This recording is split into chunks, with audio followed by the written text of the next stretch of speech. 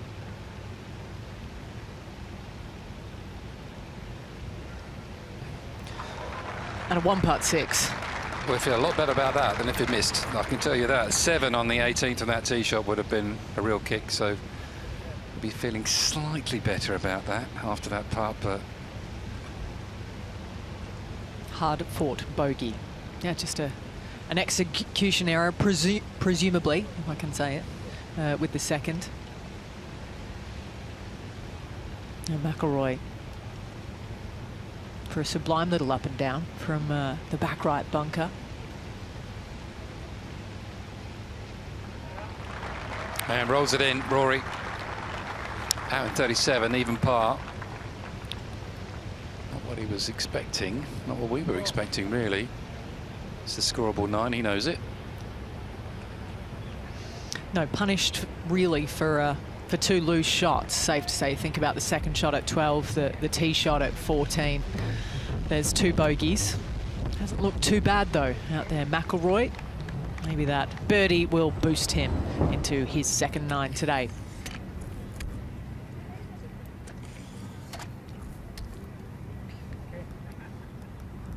What a scene it is around the 18th. Keeps getting better and better, bigger as well. It's all al fresco now, Jamie. Yeah, it's a beautiful spot to watch the golf, isn't it? Up there in the hospitality units. The light refreshment. For some, maybe not even so light. Maybe not. That's how it looks at the moment. A 1-shot lead to Mike Lorenzo Vera. He's already had an eagle down 18, so we know it can be done.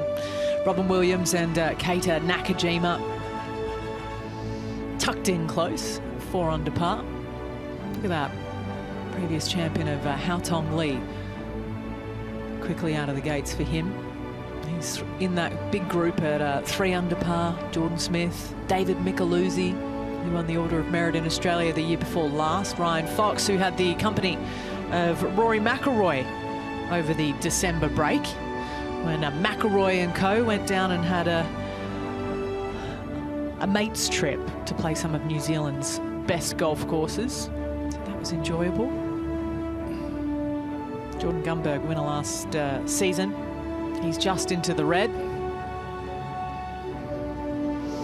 So nice that the amateurs, the likes of Preston Summerhays, can come out and play this week. Remember, it wasn't that long ago that we saw Ludwig Åberg come out and play the Desert Classic.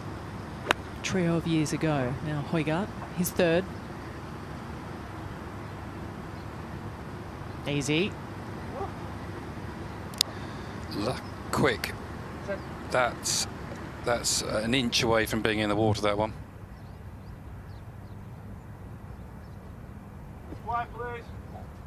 Back to the first hole. There's a look back from the fairway to the tee, perched right next to the clubhouse.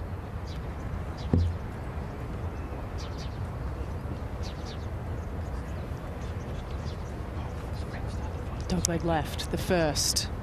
Tough drive. Bunker guarding the left. Is OB left as well. Smooth swing there from Tommy. That was a really good rhythm. We got the win, Paul?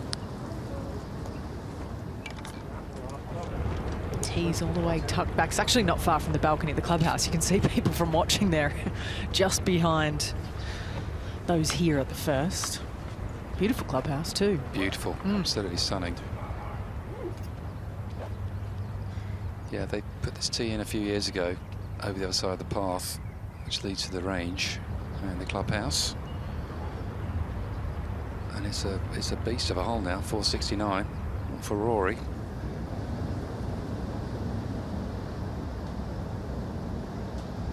More to aim at these days.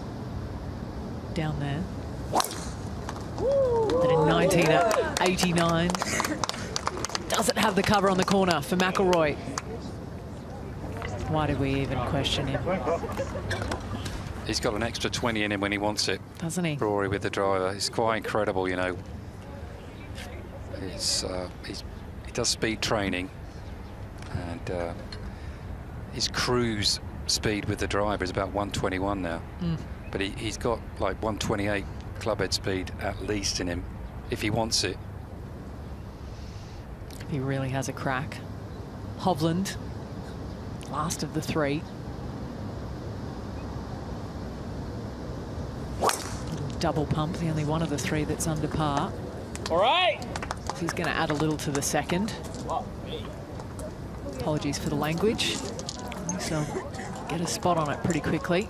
Down by the crowd. It's funny that he's only doing that pause with the double pump with the driver than the other clubs. I find that's quite strange. Can't work that out. So Waring just pitching in here to 18. Hatton on the green, you can see it just past the flag. But Waring will be putting last. Tidy little wedge in. You've got to trust your yardages there when you're playing that shot without pin. I've done that quite a few times myself. You've just got to trust your numbers, because over water it can always deceive you. And played a super shot there, Waring. It's in the forefront of the mind.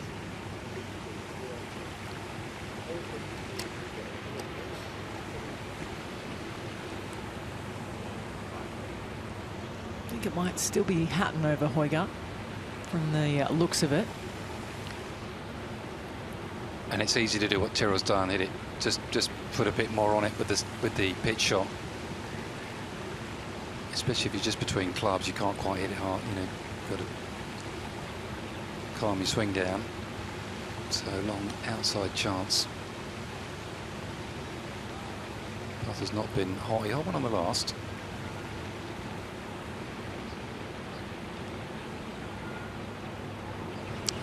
Similar to Tommy's, just grabbed him, the grain.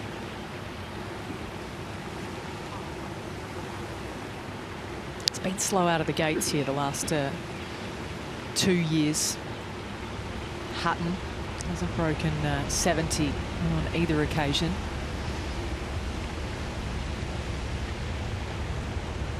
Another part of the tally. Very vocal about that, but it's by no means gimme range. I think with the rough up, especially off the fairways and these tight pins today, the score won't be quite good. Look at how that's teetering on the brink there for Højgaard. That didn't need anything to be in the water.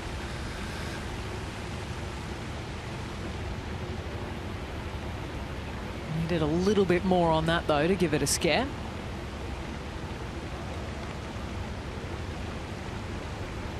A lot of experience on the bag. Yeah, Gareth Lord.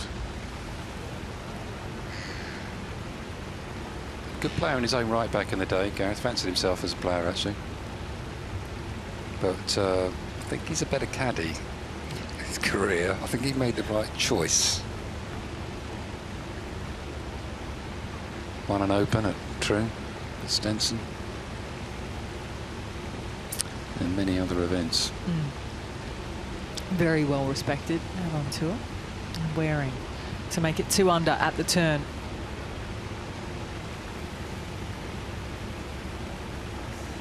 Perfect.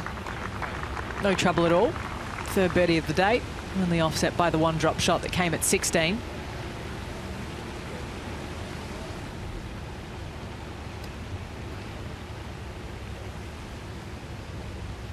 Should be Viktor Hovland over, well, in theory, down the right. Virtual has him over on the left fairway. We'll see. I think he must have hit a tree there. Yeah. Hovland's come back, so 222 to a left-hand pin. If you hit the green here, you've done well. Uphill. Up over the trees. It's got to be left, surely. He's just not in sync, is he? No, but he knows it.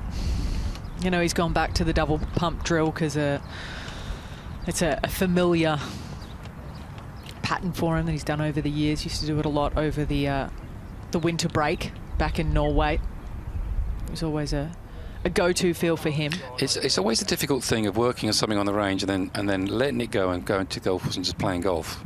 And that's where he is at the moment, Hovland. He's in that sort of mid-ground where he can't quite let go of the drills he's doing and the thoughts he's got and just play golf and see targets. It'll come. I think he laid back with the mini driver here, Fleetwood, just to make sure he's on the fairway.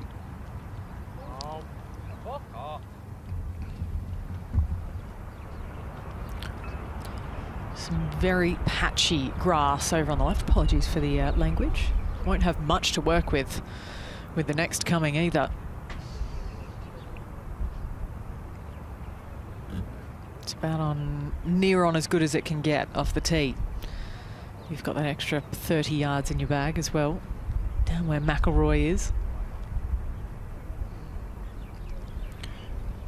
Yeah, his normal driver, he gets it up to about 124, 125 miles an hour, which is about a ball speed of 186, which is quite incredible. I mean, he's got a cruise control of 121 that gets it out there 320, so he's just got power to burn McIlroy. And he puts himself in these positions. This is what he's got to do, though. We saw him on 12 earlier make a mistake. Tight pin left. Ah, no, he hasn't, has he? Oh, short-sighted again. Oh, I'm angry, and I'm not playing. That's horrid. That is not the place to be. Done that before today from position A1.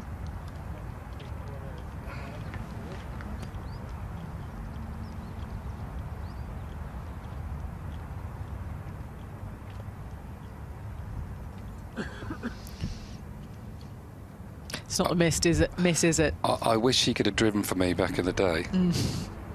I think a lot of people might agree with you. I wish he could have driven for me.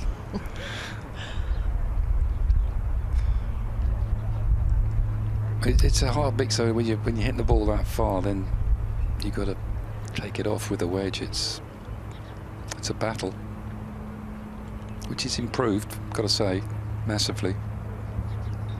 Early season, first tournament, you know, you can't be too hard on yourself.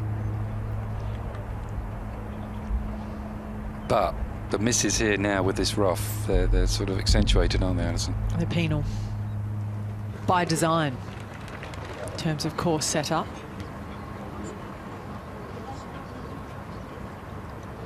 Okay, back on the tee. That one of our most recent Rolex Series champions, Paul Waring.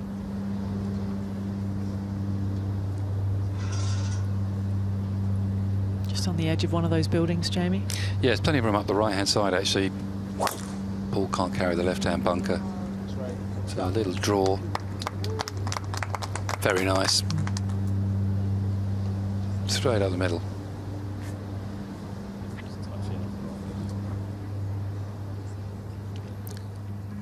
Well, we've got some chipping coming up. Need a lie. It's like playing over bunker. You've got to keep the speed up, use the grass as a cushion. Not bad. Good result. It'll work. below the hole for Viktor Hovland. Back to the tee, Hatton.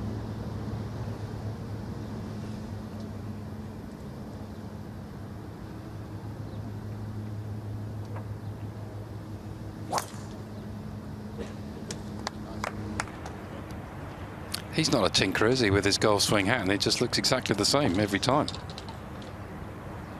Sometimes the rhythm gets a little bit upset at times. He gets a bit quick on it, but very solid Hatton. No, it's a good point you make. You rarely see him doing any drills or taking that from the range to the course quickly. Fleetwood. A bit of a chipping contest over here. That's very good. Tommy's winning so far out of the three. Yeah, he's still got McIlroy. Get it 6 feet, you've done a good job. So a low drawing shot from Højgaard up the first. Pretty good.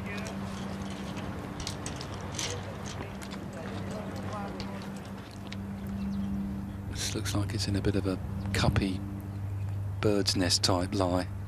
Gonna have to hit the grass first.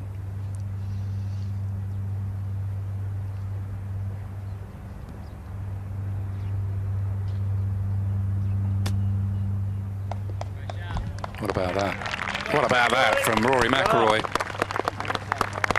That is a touch of class. Got a new lob wedge in the bag this week. It's 60 degrees, just a little bit more loft. It's going to help him, I think, round here this week. Probably the best lie of the three, you'd have to say, but you still got to play the shot. It's still not easy.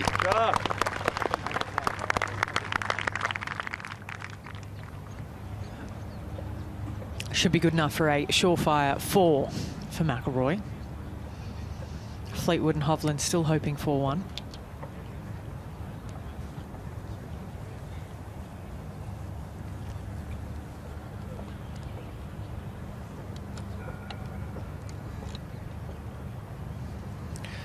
Well, he's had his troubles on this hole, Hovland. Poor tee shot. Second shot wasn't great either, and the chip shot, well, sort of squirted out on him. But the putter always has the opportunity to redeem itself.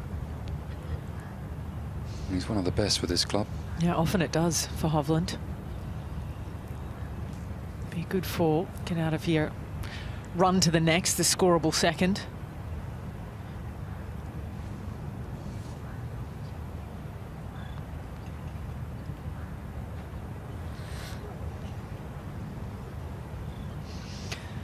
Pressure from the tee shot all the way through.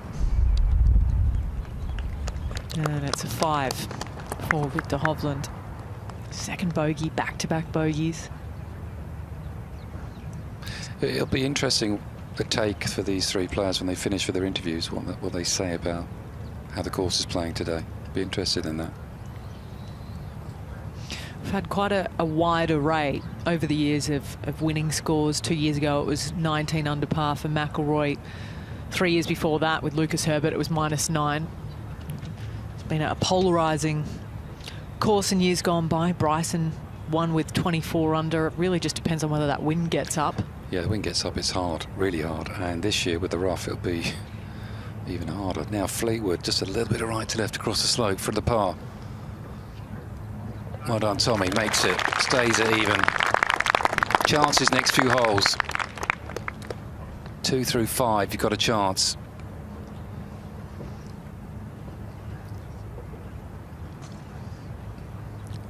He's a little frustrated, you can see from the body language. Yeah, puff of the cheeks.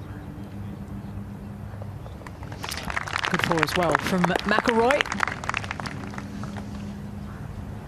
So it doesn't pay the price for a missed green like he did at the 12th. Looking forward to the next hole. Rory flew it on the green twice last year. Playing a little bit longer this year, the second, but I think he'll have a crack at it. Short par 4. Anything, you get a whack to help it. Just standing there.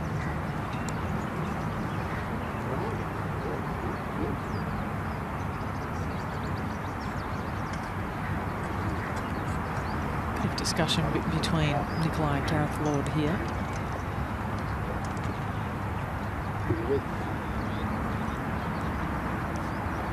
It's just the second fairway he's hit all day long.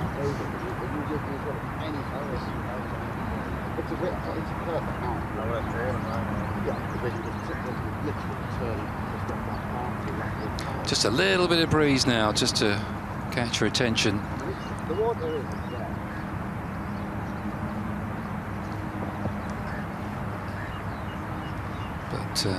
Lord, he's been here many times. He knows the story here.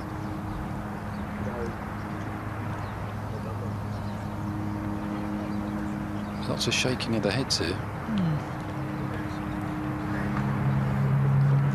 If you're not sure, it's not a pin. If you're not sure, these pins cut tight. Just keep it right at the pin. Slightly shallower section of the green down that left-hand side.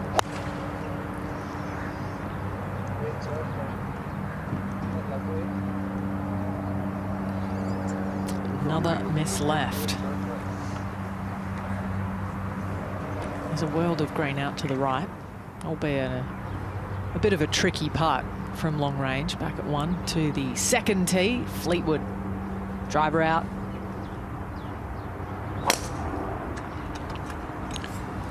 .327 the front. So it's a mighty hit, but it's not far away, is it, for Tommy? He's just working his way nicely into the season. Hadn't hit many balls over the break before the Team Cup.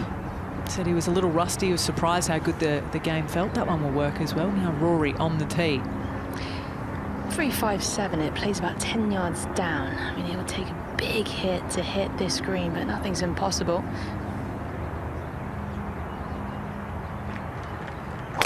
Let it rip.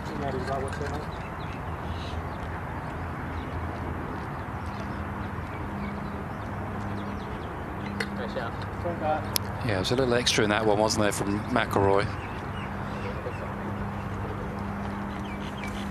Terrific tee shot. That's narrow up there.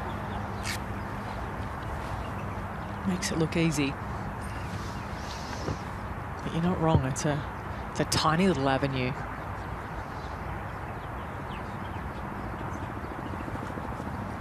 Yeah, with the flag on the left-hand side, I'd imagine most players in the field will be going for this green, at least trying to get closer or in that bunk on the right.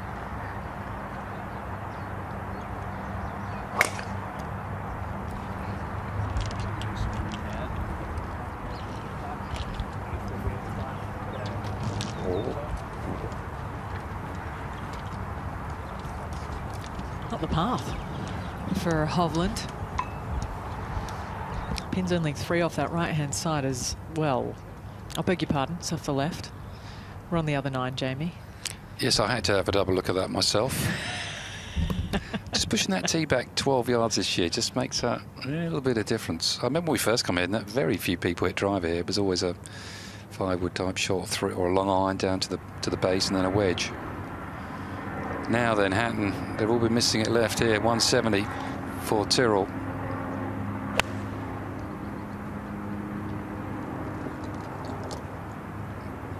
Just right at the palm tree, hopefully. Great shot from Hatton. I think I fatted that. I think I fatted that just a fraction. He said he fatted it a fraction, I reckon, by half a blade of grass. It'll work, Tyrrell. It'll work. It was good. Birdie putt coming. Now Paul Waring's turn. He's a little kinder to himself post-shot, more often than not.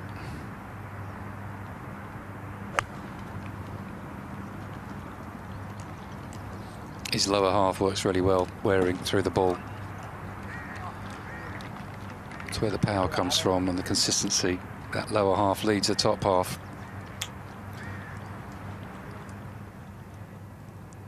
It's a little swift, the one coming down the hill. Coming next.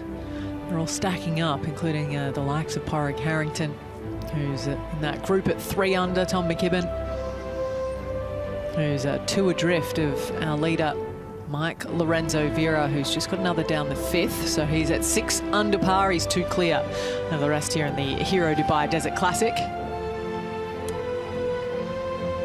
Good start from England's Todd Clements, and with the gift of the gap. Same too from Preston Summerhays, a talent to watch out of the US.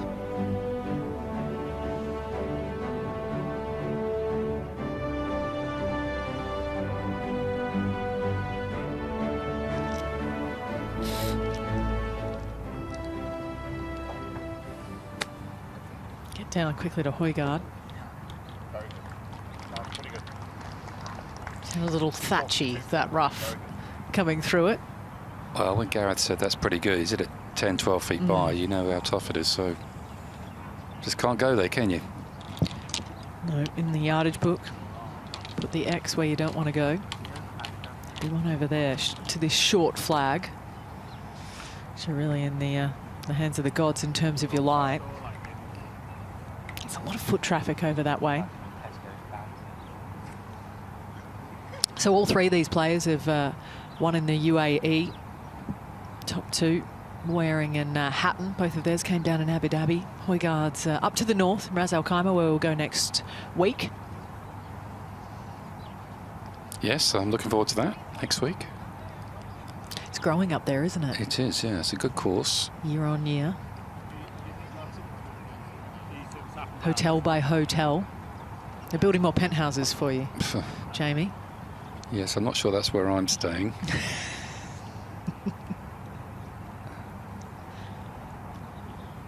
Quick putt for Waring. And a bit of an innocuous read sometimes from above the flag here on the first, over on this right-hand side. Be swift. Yeah, very fast down the green here for Waring. Just pick your line, but the thing is you can trust it. It's going to get there. So you've got to say to yourself in these quick putts is the ball will get there. Slow yourself down. Slow your rhythm down. Breathe.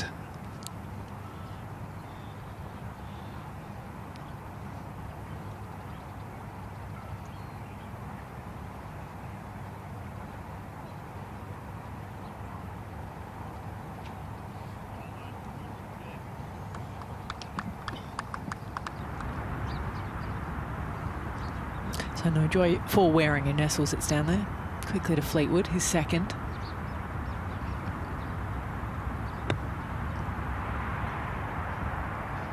Room to use. Expecting a bit of a bounce there, but it dug in, didn't it? Quite a big pitch mark there for Tommy.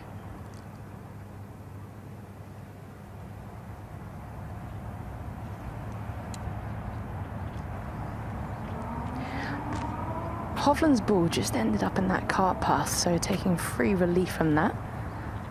And it's kind of sat in the shadows, so it's very soft underfoot. However, the ball's sitting up okay. So he's got a bit of green to work with and a decent angle. I'd imagine it will stick when it lands.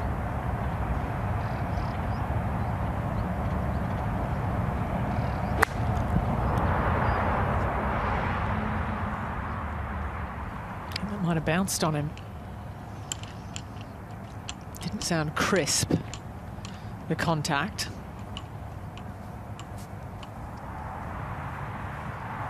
So the old up, up and down required for Hovland.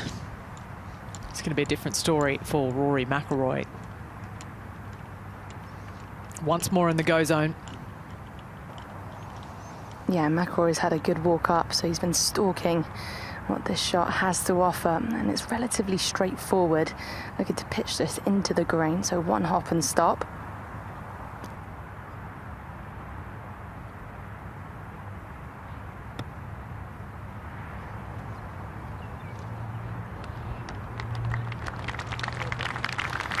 That just dug its toes in as well. Expecting a little bit of a skip, didn't get it. Pulled them both. Same to Tommy Fleetwood. Back we go to the par putt ahead here of Højgaard. Take 4 and run right now.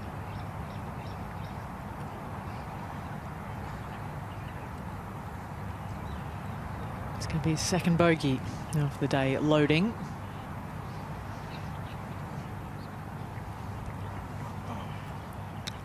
Hasn't played in about 6 weeks. Was banking on having a slightly different preparation. Bank Golf Challenge the last time he really got things going. The start of the season, the end of last year down in South Africa. Now Hovland. Hold still, please.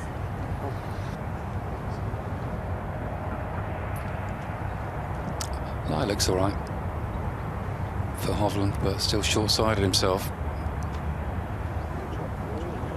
Just didn't need a lot more, did it? It'd be stiff, that one.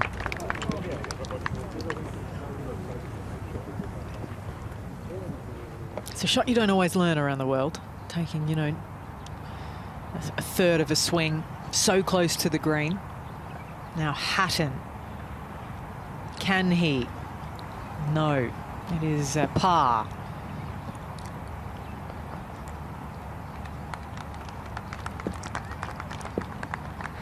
He's hit a few shots. Quite a lot of his putts have been on the low side today, Tyrrell. He can tap down the marker as much as you like, the green. But he's been weak at pace or just not quite reading the line.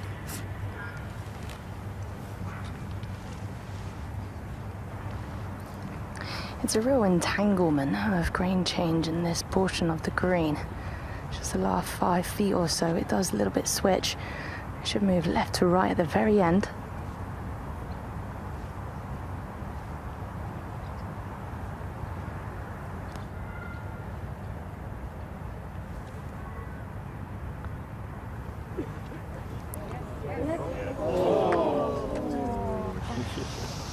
Just a few millimetres away.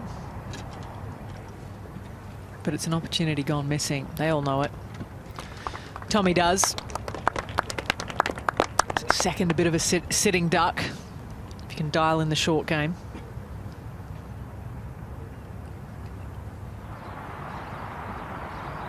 Back to the tee, Paul Waring.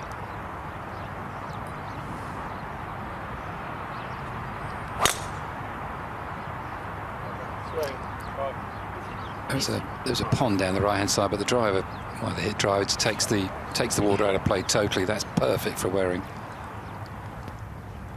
McIlroy. Can he find what Tommy didn't? Yeah. He catches that right edge. Birdie on the card at the second. He's under par. Still 5 adrift. Loads of golf left to come, both today and the next 3 days.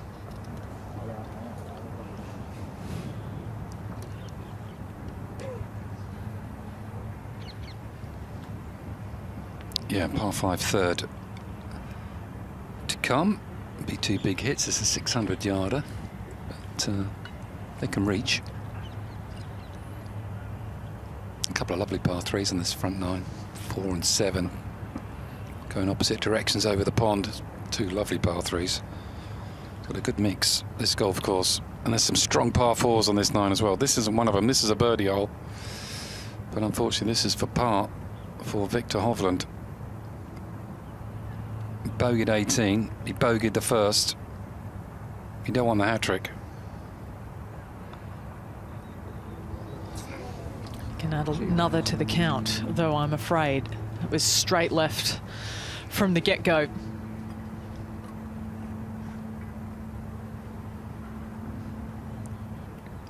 So what he'd gained in the first 3 holes, he's given all back just as quickly.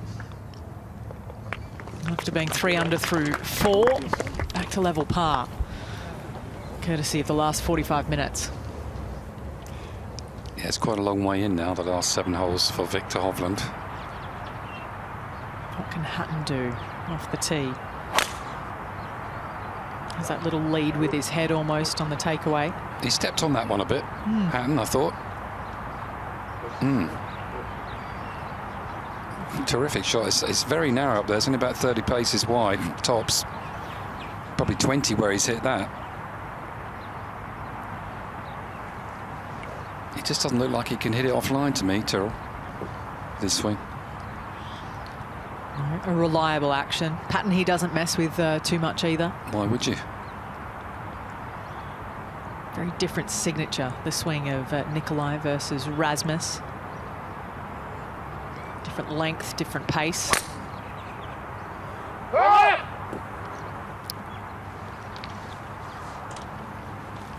That was very quickly left. Yeah, that's in real trouble over there. There's the golf course, there's the public car parks, bushes, all sorts. And if he's not careful, he might find himself just to the right of the Ford Fiesta. We'll see. Bogey down the 6th for Mike Lorenzo Vera, so he takes one pace back towards the field, which is always a strong one here at the Hero Dubai Desert Classic. Current talent, heroes of the games, legends, they've all won here. Got one in the top 10 as well, don't we, right now? Porrick Harrington, who's blemish-free today. Torbjorn Olesen, who calls Dubai home as well. He's 2 under par. Rory McIlroy, there he is on the same number as Tyrrell Hatton. Rory lived here for, what, 3-4 years himself. So it is very much so a comfort zone as he endeavours to try and win 3 in a row. He was slow out of the gates last year. First round of 71, still went on to win. Got a large bunker on the left-hand side, about 320 yards to reach, so definitely in play for McIlroy. Just eyeing up right of that.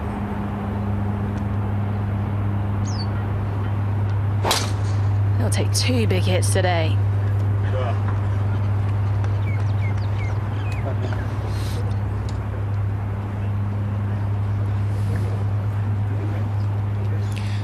So I hit an iron out of this bunker last year and pitched it on the green. It was one of the shots of the year for me.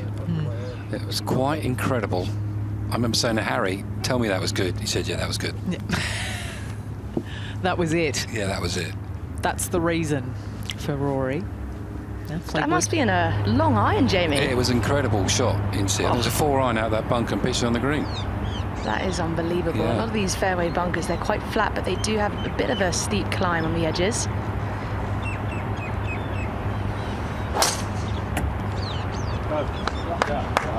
Looks a good line there for Tommy. Aimed it up the right. Perfect.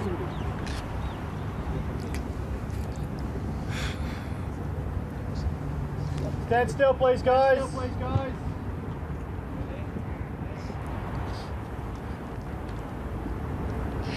Viktor Hovland just seems quite frazzled, and understandably so with the last few holes that he's had. So looking to retain his focus and switch back on.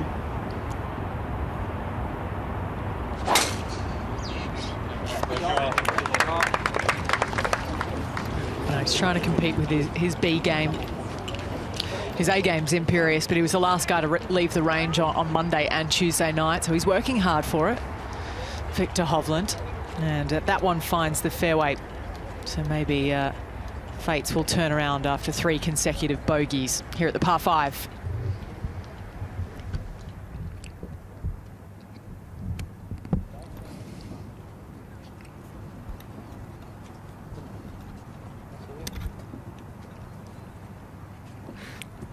Yeah, this tee's gone back over the years. They can't get any more further back and beyond the Sheikh Zayed Road.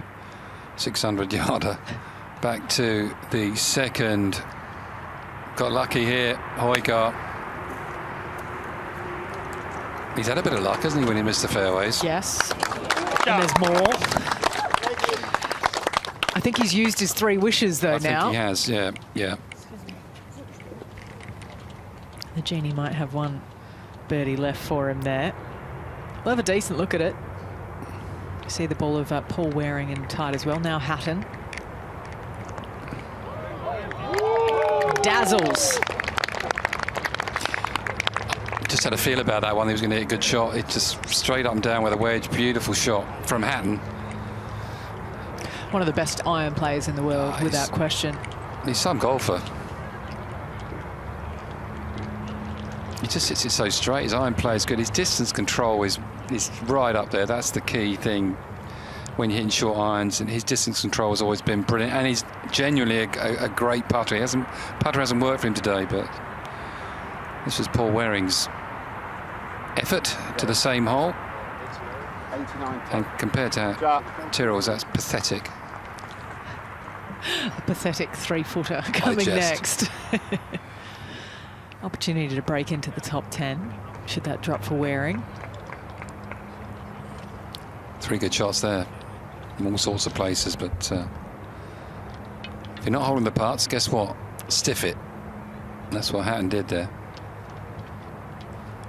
One way to guarantee yourself a birdie. Yeah, he'll just tap that in. And down it goes on the scorecard. Blemish-free. 2 birdies to here.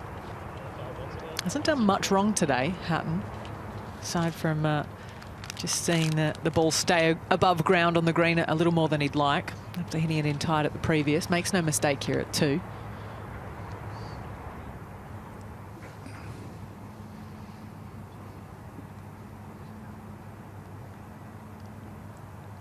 Down the hill for Nicolai.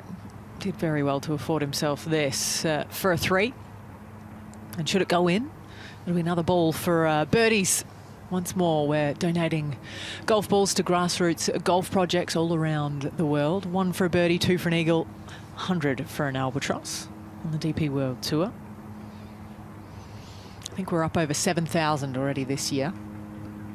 Here's to more to get back to level par. Højgaard. Always a birdie after that brilliant tee shot. He knows too. Nicolai, that was cheeky. That's a half, he says, saying to Tyrrell. Half. Half in 3. Ooh, this would get under your skin in match play, wouldn't it? A little bit, just a little bit. You try and convince yourself that he can't keep doing that, but he is so far. Good shot. Early season, hasn't played for a long time. Would have loved to have played last week in the Cup up the road there, just to find a game more than anything. So he's coming in here a bit rusty. You can see that off the tee. Yeah, not quite dialed in with the driver. Waring's game on song. He was really motivated in the off-season. Naturally, you always are post-win with all that he has to look forward to, the dual membership in the season ahead, but didn't take much time off. Came out firing, really wanted to perform for Justin Rose, and he's doing so again today. 3rd birdie of the day. So he's into the top 8.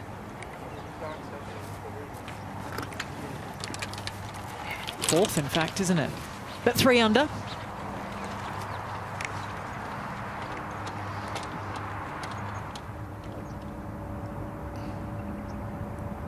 Yeah, it's all ahead of Paul Waring, isn't it? What an exciting time for him it is, you know, playing in the States, and he'll have dreams of Ryder Cup, I would have thought. Who would have thought that? But you just never know. You never know. I think he proved a lot to many last week. To himself. Yeah, you're not wrong there. Took down a Rasmus Nørgaard Pedersen. Young Dane coming through. We'll see much more. Yeah. Good player. 3 wins on the Challenge Tour last season. The Danish contingent is growing. Incredible, aren't they? The Danes. We've got the weather for it, haven't they? Up there. Ice golf they play all winter. Oh, 300 yards. Just over 300 yards for both these players. I'm not sure. Well, they think they can reach the front. Rory's laying up. Won't be too far away, actually. There's a jumpy sort of lie here for McIlroy.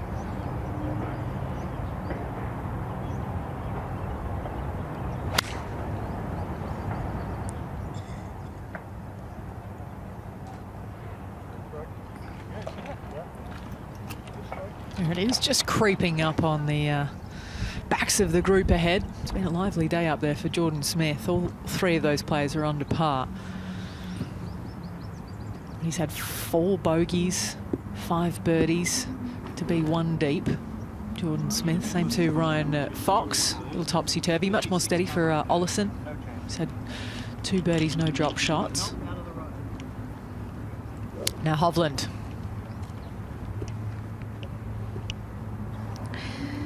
304 yards for Hovland.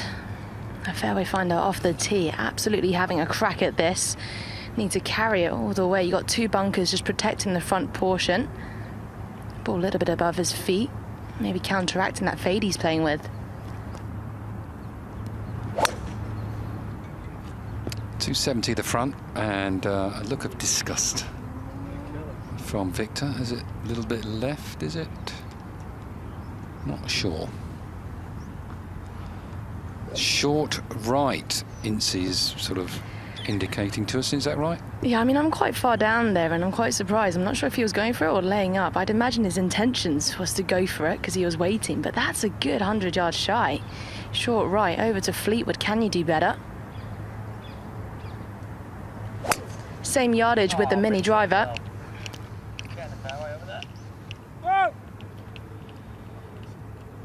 Yeah, that's a mini driver Tommy has. That's a strong two-wood, and stay on that. Oh, well.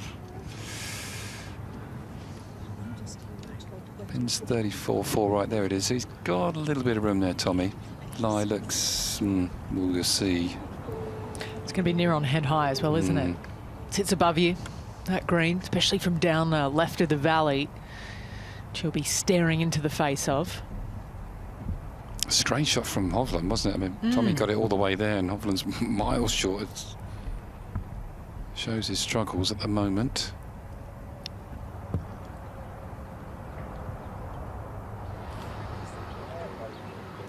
I'd love to put some of my pals back at my club at the Neville in Tunbridge Wells, where I live in England, who think they can play this game a bit, and just put them on these tees and say, go on. Because it's miles off. This tee on the third is so far back, and it's slightly uphill. You're hitting into an upslope. 600 yarder. It's a long, long way. I think it sorts a few out, this golf course, doesn't it? Rough goes up somehow, year by year. Tees go back.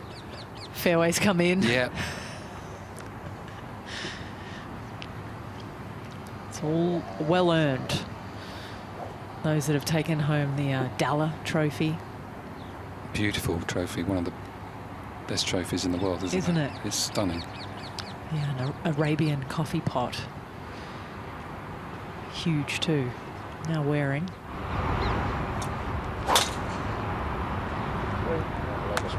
Another one piped. You get a little replica, don't you, of the trophy? I'd like to have found out. I must be honest. I was leading with 9 to go in 2000 in this tournament. It was one of my biggest regrets not winning. This is one of the ones all these pros want to win. It's a huge tournament, always has been, always will be.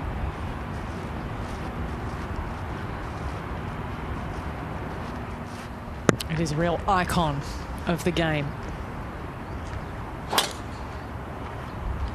And it's been a game changer, this event, for golf in this part of the world. Great drive there for Tyrrell Hatton. Just creeps past Waring. There's plenty of great courses in this area now. Really are some terrific courses, but I think this is still the best, in my view. It's been the benchmark, this golf course, hasn't it, Incy? Now down to Hovland. Oh, absolutely. It's a pleasure to be here all the time, and the players love it too. A bunch of grass just behind this ball, so it's going to come out quite dead and with a bit of release. So important to keep that speed in the club head.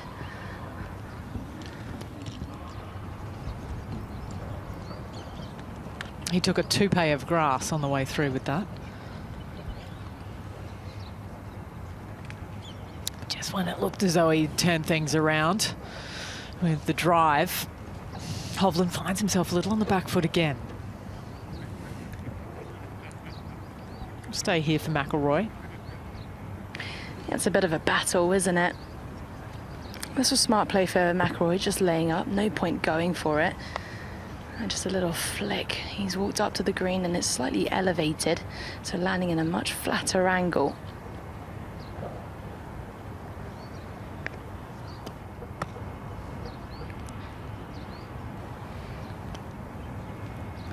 Well, that was a bit of a decel from Rory there. Long swing, sort of fluffed at it, not his best, trying to scoop it a bit. It is elevated above you, this green. It's not an easy pitch from down there. Can't sight the landing zone, really. Back to the tee, Højgaard. Ah, a fairway. His old friend. They haven't seen each other in a while. No, they haven't, but he can reach. He's long. Just the third of the day. Mm. He's been getting away with it. Great birdie at the last. Somehow. It's desert golf, though, isn't it? It's not always dense past the first layer of trees around this layout. Just on the first cut here for Fleetwood, on a slight downhill slope. Lie is okay, but once again, chipping up to an elevated green. There's quite a steep mound in front. So looking to take that out of play.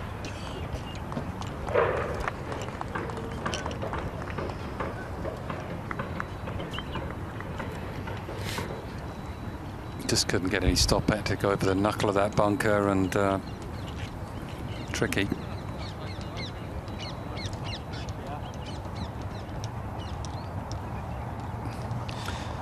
Little gathering point here, the fourth tee, just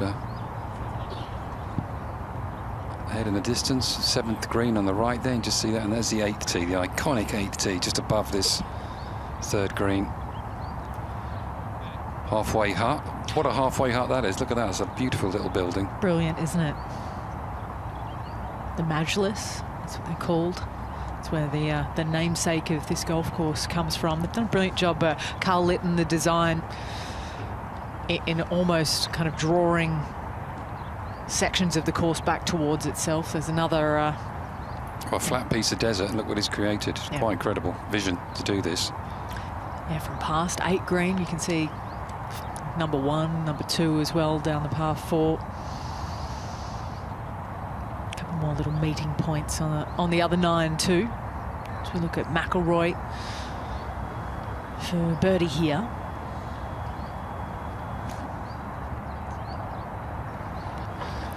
Little flat to start off with. Final 6 feet, it will move right to left.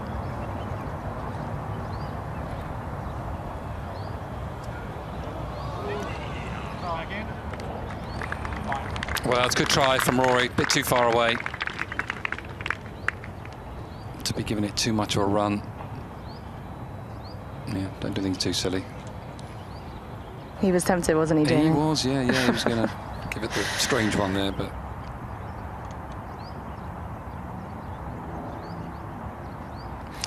So that's all the par 5s out of the way now for McIlroy.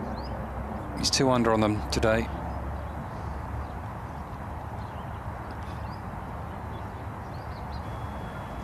Yeah, and driving well and capitalising on the par 5s, that's where you can take advantage of this golf course.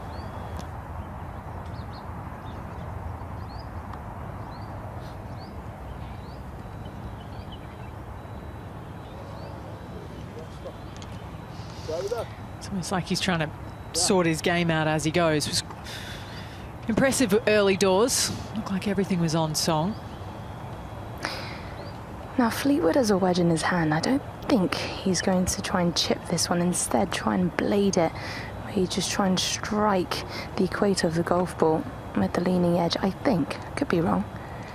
Almost hitting it like a putt. It's a good little shot to practice, though, isn't it, Incy? Yeah, especially with this sort of light. Just nudge this one. It should trickle. Break left to right.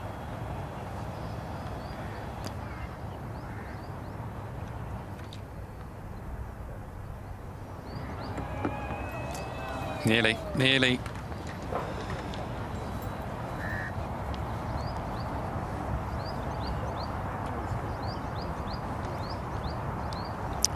So just the par for Tommy. Shake of the head.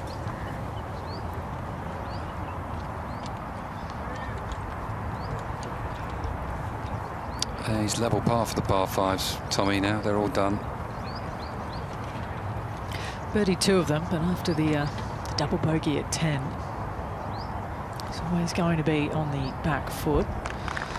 So it is par for all three of our feature group here onward. They march to the fourth tee. Plenty more golf coming your way from all the surrounds here at the Hero Dubai Desert Classic this week.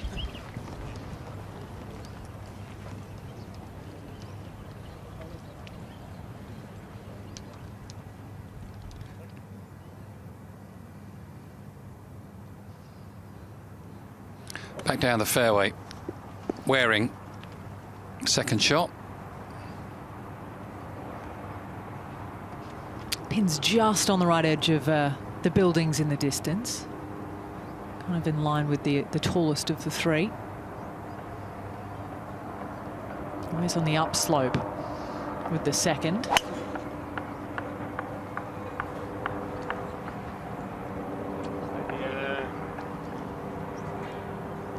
Well, I didn't think he could reach in two, and he's proved me wrong. Well done. What a shot. Two big shots there for Waring to get on the green. That number right on the edge for him. Oh. Covered it. Very impressive. Goes a little further when it's coming out of the centre, like it is for Paul at the moment. There's a little slither of fairway on the right here.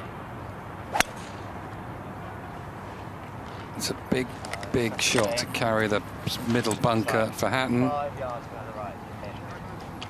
And he's in it.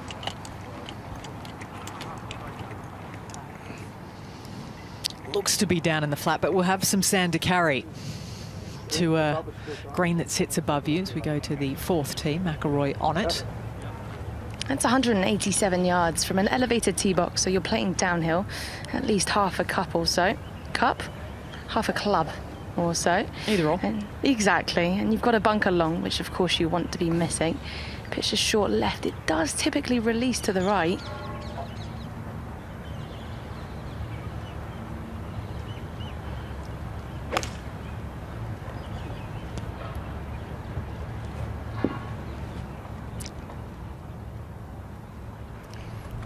Well, not as bad as I think he thought it could have been there. That's okay, below the hole. You can't quite see that in the glare. Yeah, just kind of covered it enough to not get that short right kick down to the water. Enough on it to be safe. Is there any wind out there, Incy? I was just about to say, we've barely felt it all day, but if anything, it's ever so slightly down. So, I mean, I said it was half a club downhill. You'll probably add another half at max, just because you want to take long out of play. And you've got that steep side slope on the right of this, and you've got water lurking, but it's not shaved tight all the way, so it could hold up a ball if you miss it there.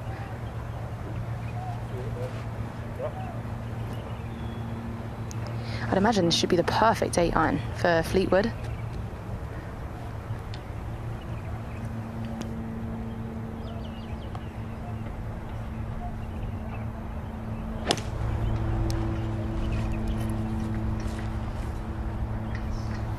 Well, he's posing, Tommy, and so he should. Straight at it. Ooh. Great shot, Tommy Fleetwood. His best of the day by some margin. Fleetwood finds one here at 4. The sound, Jamie. Sound, he got through it, hold his finish. You can just tell, can't you? And that got a strange bounce there. If that had got a normal bounce, it could have threatened the hole there. Well, follow that.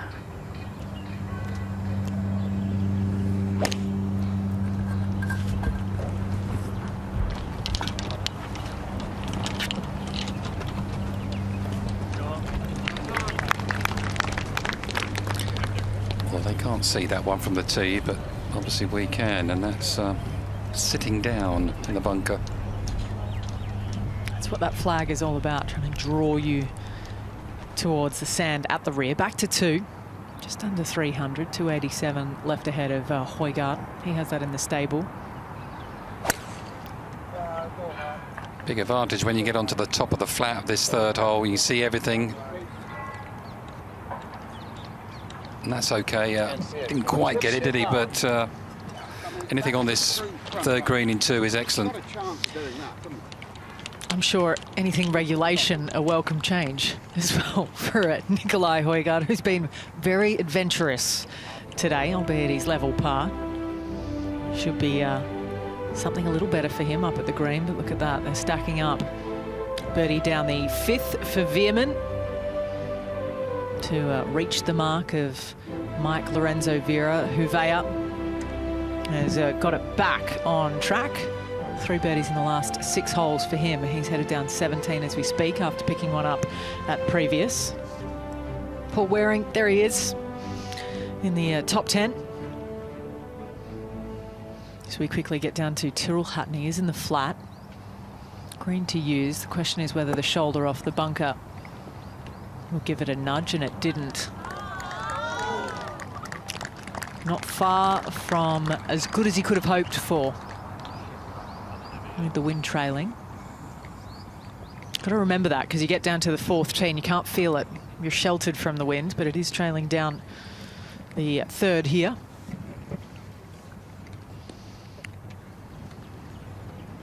A few better places for spectators. And walking around the Emirates, they put on a really good show, don't they? Everyone involved with the Desert Classic. There's concerts from 6 p.m. every night this week as well. Oh, good. I'll be asleep by then, but party time. Yeah, it's a great event. It's well dressed. They look after the spectators very well. There's lots to do here in the tented village. Plenty of things to buy, to take home with you. A few souvenirs. Mementos, yes. But it does hold a special place, doesn't it, on the DP World Tour? It has forever. It's not hyperbole. It's the truth out here. No, when I was playing it, it wasn't even a question. I am going there.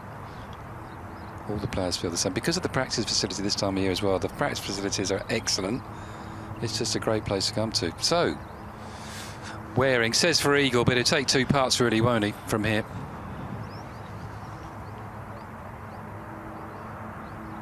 Could be somewhere to tie the lead.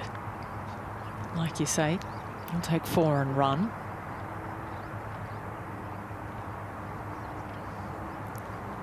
Certainly will now.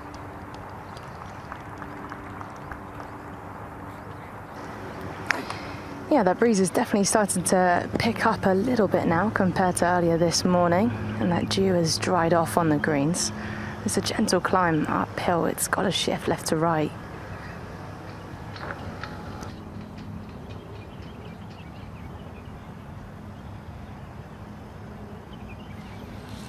There's chances, I think, from below the hole for Rory. Get a bit of speed on it. It is quite slow from down there.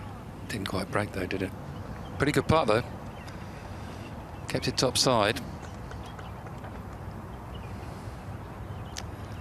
I remember this green back in the day being so fast when you're above the flag here. If you're left of this pin, it is so fast. Need to hit it with your shadow from up there. Yeah, when if they get these greens to 13, which they're going to say they're going to do at the weekend. Oof. And a bit of wind as well, hopefully. It will really be a test. We'll sort them out. Important to stay patient. Par at the previous. Par there as well for McIlroy, who's 1 under. This for eagle for Højgaard.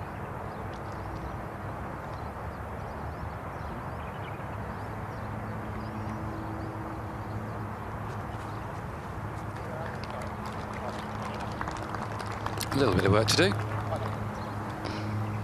for Nicolai.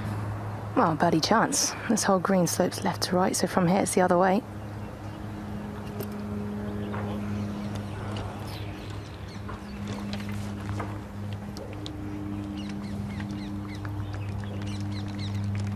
I think the tee shot maybe deserved 2, but wasn't to be for Tommy.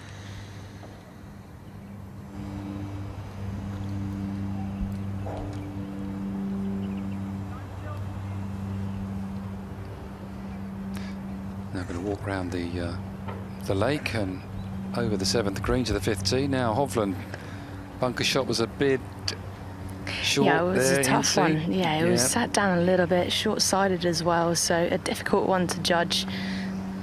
Work to do to save that part. It's going to be a little bit quicker, and once again, just trying to break from that right side.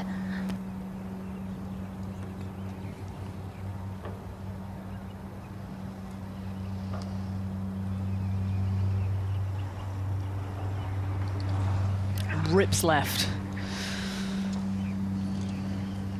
Stayed up there for Fleetwood's, albeit a slightly different angle. So it is another drop shot. 4 in the last 5 holes for Viktor Hovland, who's over par now. Back to Waring to get within 1.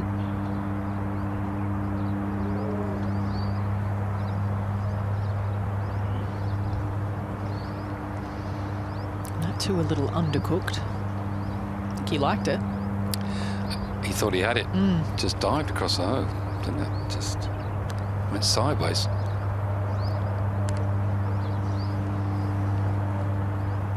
Still good round of golf for Waring. 3 under par. Best of our feature group, 6 players.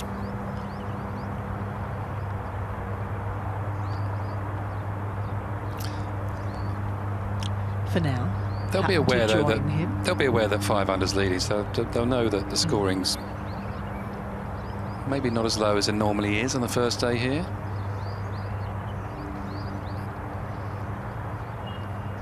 You're never sure what the conditions will afford you throughout the week. Not expecting firm wins. Can Hatton get it? Yes, so he joins Waring at 3 under, amongst others. Tom Lee. He too 3 under, but back-to-back birdies. Going to be dangerous this week. Hatton, straight. Hasn't made a bogey today. Never looked in trouble, really. Just nearly stacked it walking to the tee box here on 5. So falling in public is pretty embarrassing enough, and doing it in front of Rory could be even worse. So that was a close call. Anyone have any cameras on you, NC? Thank goodness, no. Shame. Too busy looking at Rory, to be honest. Don't blame them. That would have made the not top 10. You're a bit accident prone, aren't you? Yeah, I mean, that right ankle was feeling a little bit dodgy, Jamie. Yeah, I know. You just want to be careful out there. It's a little bit of a hold up for McIlroy.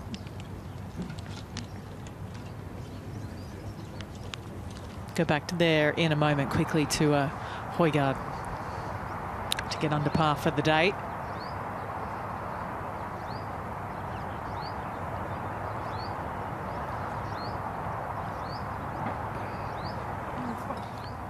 And that misses on the high side, so a par there. Back to Rory.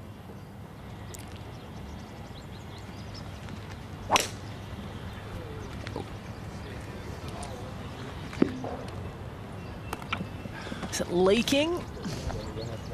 Yes, down the right. Pin's back right today.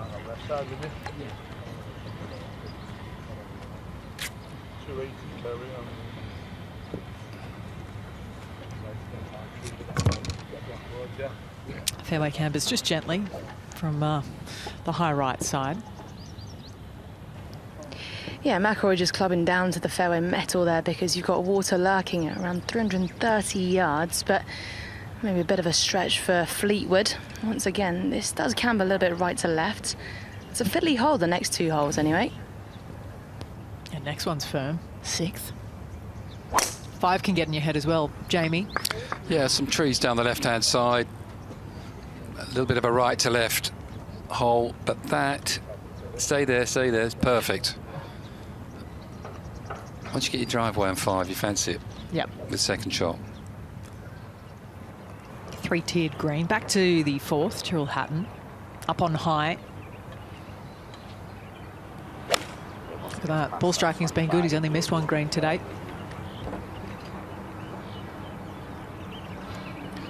Mr. Consistent, isn't he? Just doesn't look like he's going to miss a shot to me. How good was he down the stretch at St Andrews as well? Brilliant. Nico Colsaerts did his best to He did. We were cheering him on. Put some pressure on Tyrrell when he got his 3rd Alfred Dunhill links. Going through a sticky patch, isn't he? Hovland here. Dropped 4 in 5.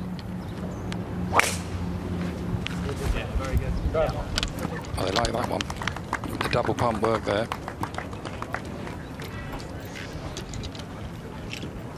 Steady. Fine. Oof. It's not an easy thing, though, is it, when you're trying to find your groove? He's trying to find a coach. Obviously, TJ Yeaton, who operates out of Tennessee, really good and highly rated golf coach in the US, has been pegged as a golf coach to watch. Golf Digest, pretty much everyone in the coaching world over there. Just trying to get him straightened out at the moment. Hovland. Back to Waring. Nice tempo from Waring. Just a touch short of club, maybe. But they're aware of that back bunker where Viktor Hovland went. It doesn't take much just to sneak over there. Clever hole for down the hill. The green slopes away from you as well. When that flag's on the right-hand side, that water's in play.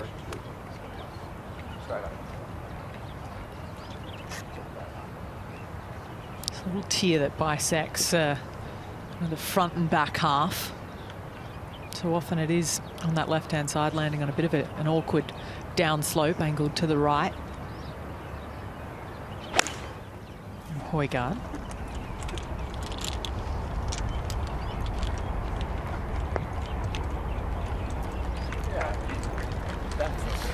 Yeah, very good. Very good indeed. Two good chances for birdie on 4. They have a lot to look forward to. The Højgaard family talked about Augusta National. He actually led at one point in time on Saturday. Really good debut for Nicolai there last year. Now all the boys will be in one place. I wonder what their schedules, if they'll stack up, pick the same courses. If they'll maybe choose those that suit each of their respective games better. That's the thing, isn't it, when you go to another tour, is you're playing against guys who've played these courses for years and years and years, and you haven't, so there's quite a lot in that. There's a lot of value in that. How do you manage that? Because you can get surely drawn into the trap of playing more golf to try and get to know the golf courses you don't know as well. As a rookie, technically. You can't be chasing it, that's for sure, because you've got to play the long game, really, and back yourself. They'll have a good idea of which courses to play. Rory's 171 from the rough, but needs a lie. I'm not sure he's going to get it. Yeah, Jamie, I mean, 171, it's okay, the lie. I mean, difficult to gain any sort of control from how it's sitting, but he should be able to get this in the back portion of the green, pin high left. Should be no difficult task for him. Now, could you or I get the ball over the water, to be honest? I think we'll have to flick a leg over, to be honest. It's so difficult to muscle anything out. Yeah, I agree. I was lucky enough to play in the Creators Classic here on Sunday. Yes. Missed it left, similar sort of thick rough, and my God, you just have to jump out of your shoes to get anything out, over the water as well. Gouge. I saw DeChambeau in a lie here. In a lie, I couldn't have moved it 60 yards and he pitched it on the green from about this sort of distance. I couldn't believe it. And equally with Rory, with his power.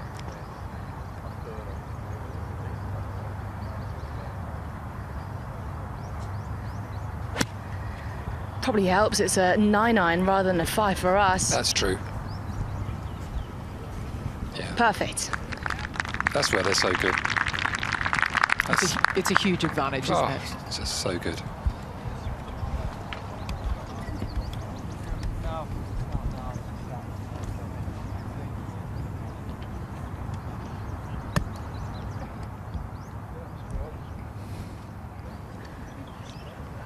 Yeah, great drive on the left-hand side, but to a right flag. So as a draw of the golf ball, not ideal perhaps, but a good angle.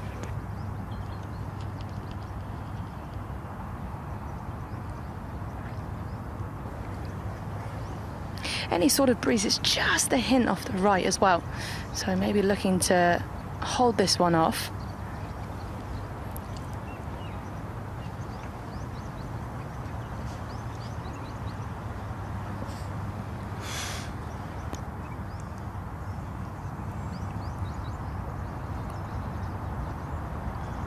Okay, perched up on the right-hand side of this pin. That looks better. Yeah, take that.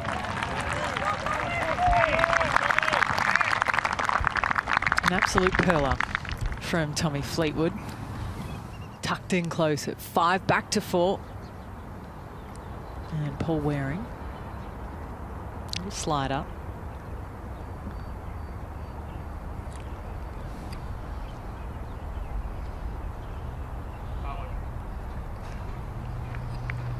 That's the worst part he's hit today by far. Focused massively on the line, forgot to hit it.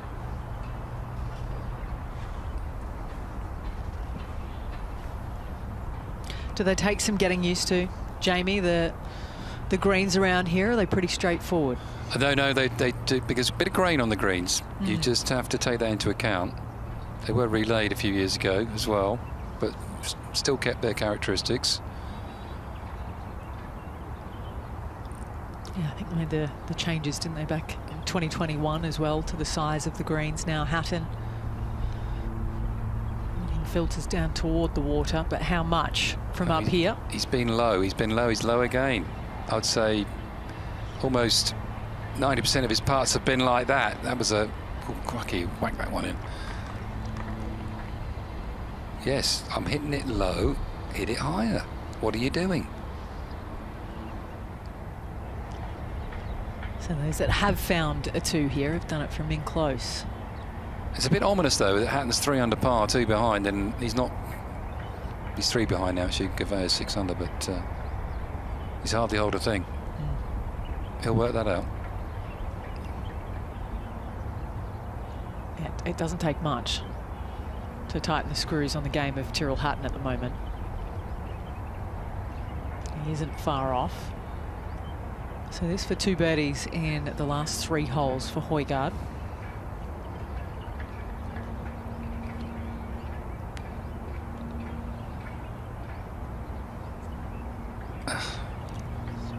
And that was Say's topside. Drives you mad, this game. Why would you play this game? Classic. Patience of a saint.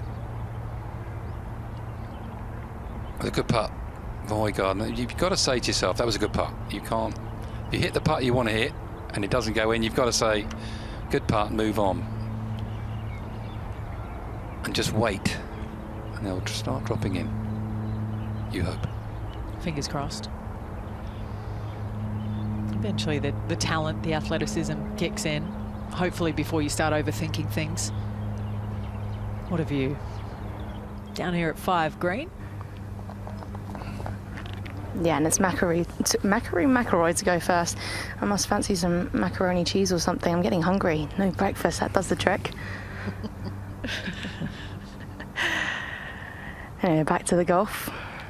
Now this is going to swoop left to right, but more so once it hits the middle section of the putt.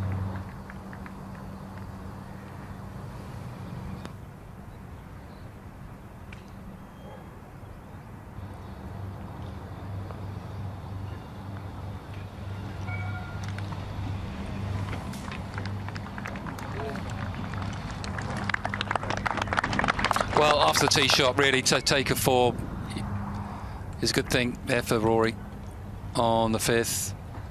Anything out of the rough this week's going to be hard. No point getting too excited on the putt. It's only hit 50% of fairways. With the rough the way it is, you are forfeiting chances. You certainly are.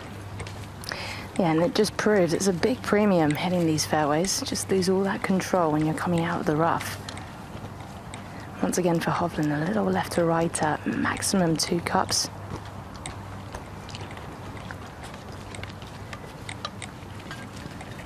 Just give him a little boost. Needs one, Hovland, from some part of his game.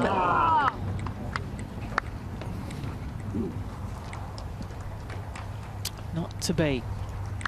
He'll be very hard pressed to find one down the 6th as well. From 6 onwards, you're challenged on this layout.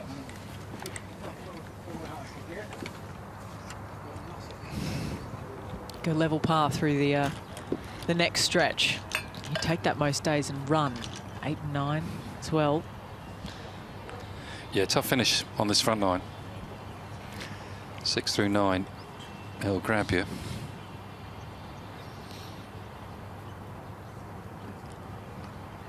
Thought it was closer than this one. Almost went in, spun back. In nonetheless, from long range. For Tommy Fleetwood, great second. His third of the day. If he could delete the 10th, his first hole, he wouldn't be far off the pace. But he really put himself behind the 8 ball with a double bogey to start. That's a par for McIlroy. So he stays at 1 under. Yeah, poor tee shot from Fleetwood on the 10th. Just double crossed himself, found a bush, had to take a drop, and yeah, that's it was a tough one to get over, but he's done it.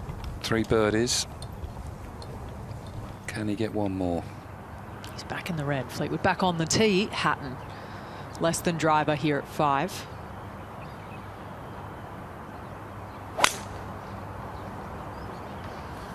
Hold your line. You can hit driver, we've got to take it down the left really. This is 3 wood. Not a problem.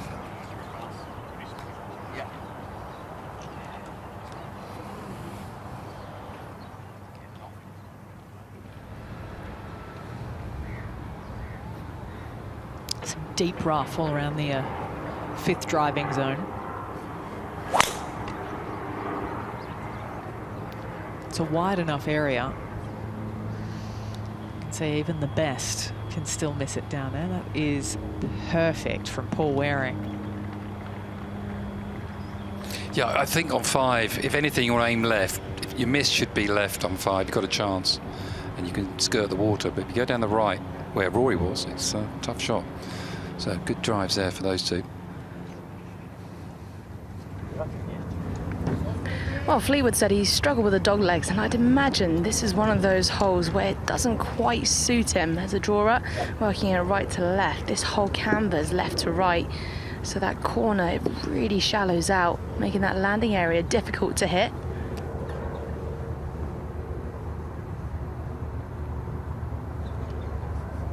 Just aiming at the TV tower in the corner.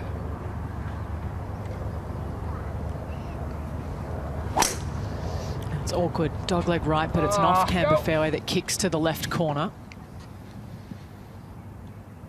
Year on year, one of the toughest to find. At least that skips through to the first cut. Yeah, I thought he could carry the bunker there, but getting out of the rough. But he's okay. But the flag is way on the right-hand side there at 6, so that'll be tough for Fleetwood now. Back on 5. Nicolai. Soft drive, don't fucking go, will you? Okay, well, bit of luck with the lie, hopefully. But he'll have a clear shot. Ready to launch. McIlroy. I think he's going to hit this one. I think he's going to lean on this one. Send it over that right trap, the corner. Bit more speed on this one. Show me the money!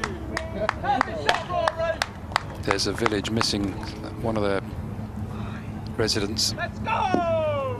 To the moon!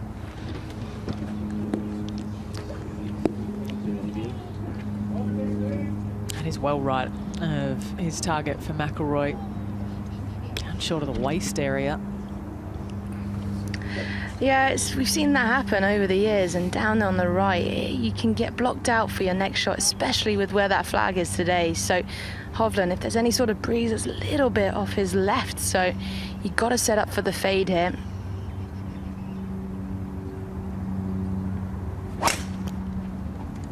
Hand off the club for Hovland. He's going to be back to the range later on today, isn't he? He's spent so much time there already this week. It's not working. But if he can keep the damage to as little as possible out there today, you never know. Like I said, McIlroy won with an opening round of 71 last year. He did take a 63 on Saturday.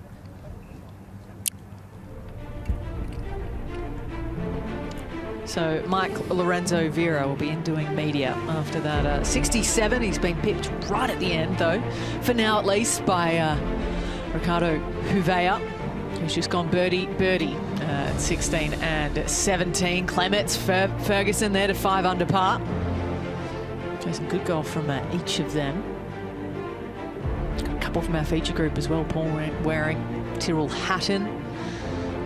The best of those 6 that we're watching thus far, each of them in the top 7, the top of your screen, with a gold star next to their name. You get one if you take one of the 5 Rolex Series events that come our way throughout the season. Rory knows all about it. He's in search of his 5th. Tommy, his 3rd. They're both just in the red right now.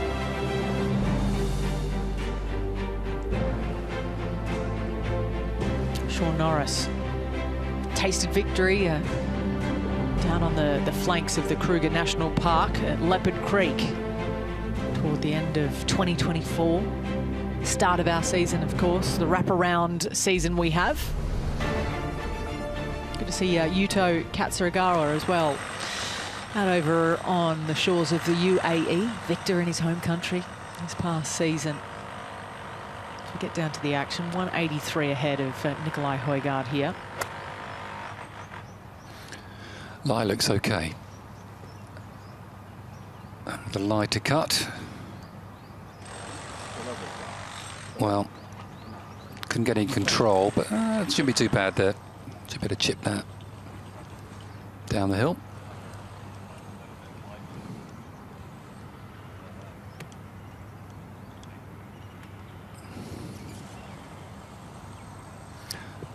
Better spot for Tyrrell.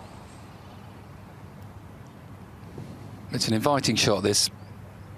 I always thought into 5, it sort of sits there nicely, paints you a good picture where you want to go.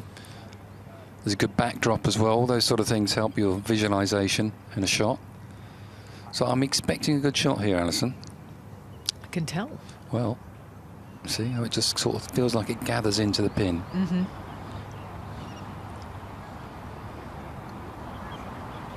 Hatton trying to just feather something over to the back right flag.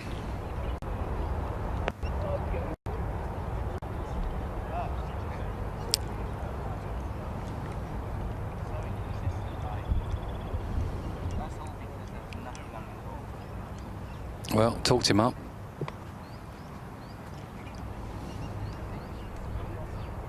There it is. Straight at it.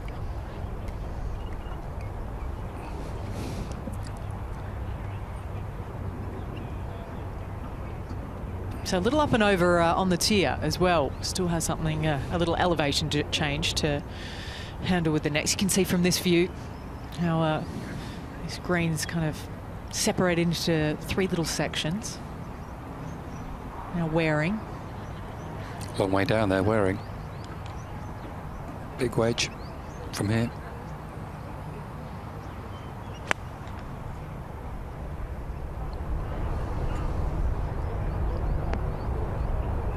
That was just a bit of a stretch of the wedge, that, wasn't it, to get all the way back there. 148.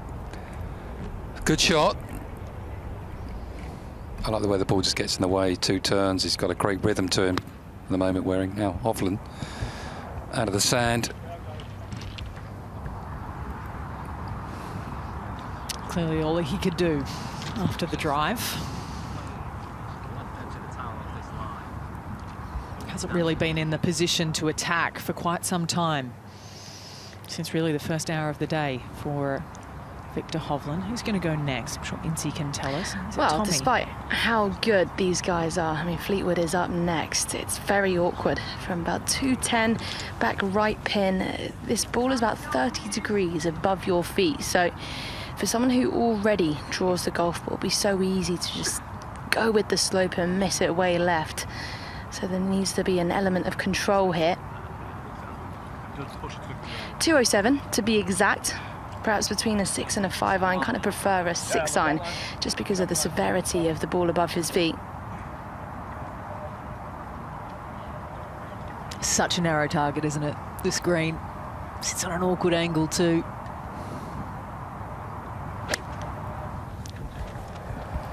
And they have very nearly hit the green with the flag today. You see it on the zoom out. Still going. There it is. It's not a bad shot, but what's he got there? 100-foot putt. It's a 51-yard long green, this sixth. McIlroy, it's just a helicopter, maybe his ride, just flying by. It's got about 190, ball sat down a little bit. And similar to Fleetwood, not really going at this flag. It's a blend between a layup, because he's not going for the pin, he's looking to probably finish the ball short left. If you get it on the dance floor, it's a lengthy putt, but he should be able to whiff this over the tree fast enough. Big mistake going down the right, really. Trying to try and chop the legs off this one and get a bit of a jumper or something. Don't snag it.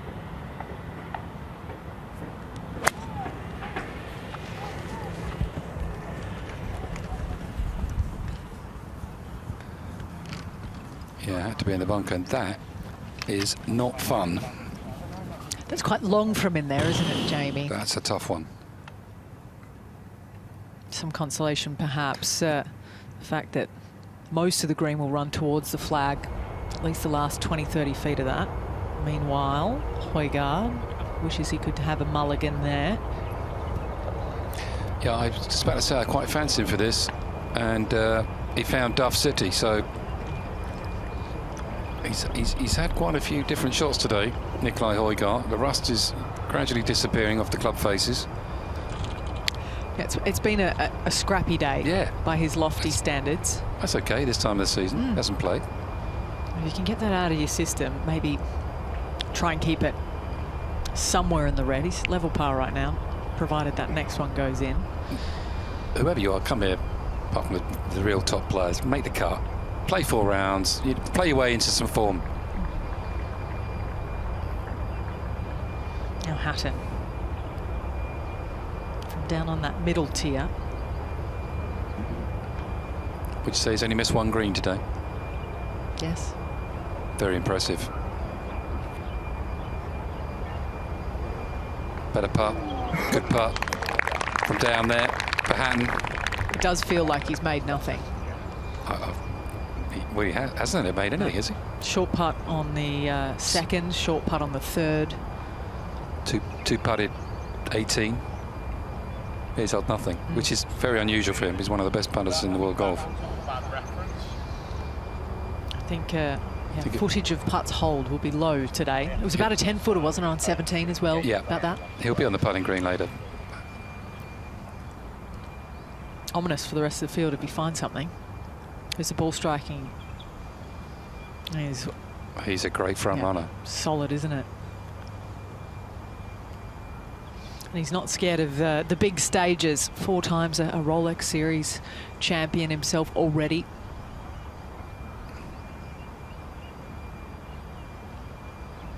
Well, what about winning again in the UAE for this man? What about that this week? It's a good line if he's hit it. Would be another huge boost of confidence going into the year ahead as he makes the journey across the pond to the US. Now McIlroy.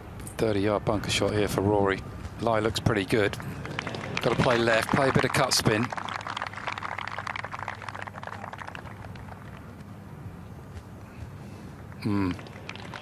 Really good. It's probably a bit longer than 30 yards, actually. It's probably nearer 40, I think. It's a big old bunker, that one, short of 6. A great design as well, because it catches, for right-handers, the 2 consistent misses, short right, long left. Something awaits you in both of those positions. So McIlroy throws it back there.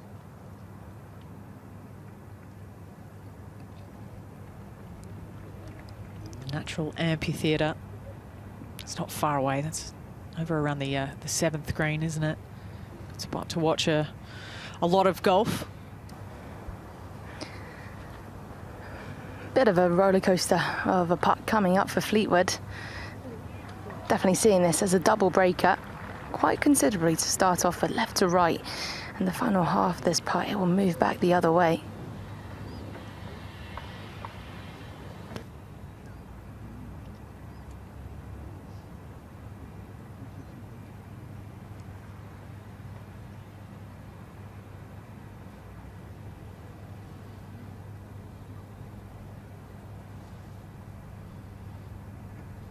Played around here on New Year's Eve.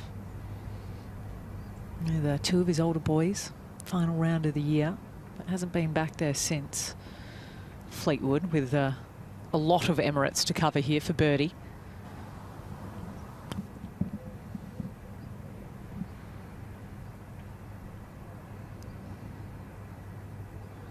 Looking good. Very good from Tommy. Great pace.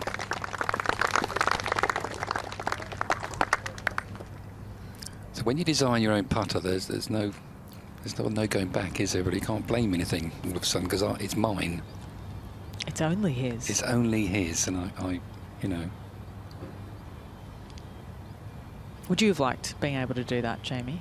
You might have. Is there a Jamie Spence putter? No. No? What would it have looked like? I had some irons that I contributed to back in the day, which are now in the bin. Well, it's been a tough stretch for Hovland.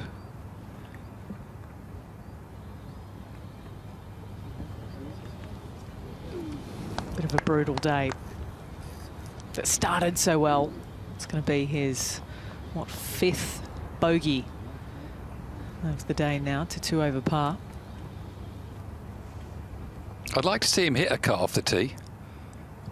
I'd like to see that cut come into play. Hatton back on 6 as he leaked it right. It does tempt you over onto that right-hand side of the 6th tee for some reason. There's another one. But that's found another fairway. He's going to like that. That's about as wide as he's hit it. Yeah, sure. Doesn't know it's on the short grass yet. Back to Rory. Had a good look at what Fleetwood's putt's done. It's definitely drifting off his right, just outside the cup, perhaps.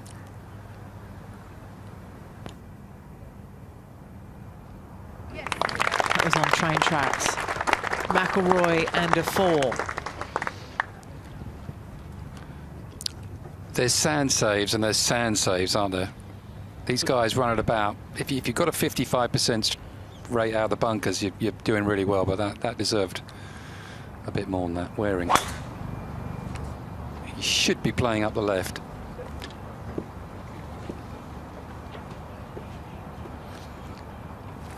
Not that far left. But if he's got a lie, you might be able to chase it through the little gap in front of the 6th green here up the left. Opens up a little bit more to you down that side than down the right where McIlroy was. Back to Fleetwood for his par. He stays at 1 under off they march to the par 3 7th. He and McIlroy both just in the red, 1 deep.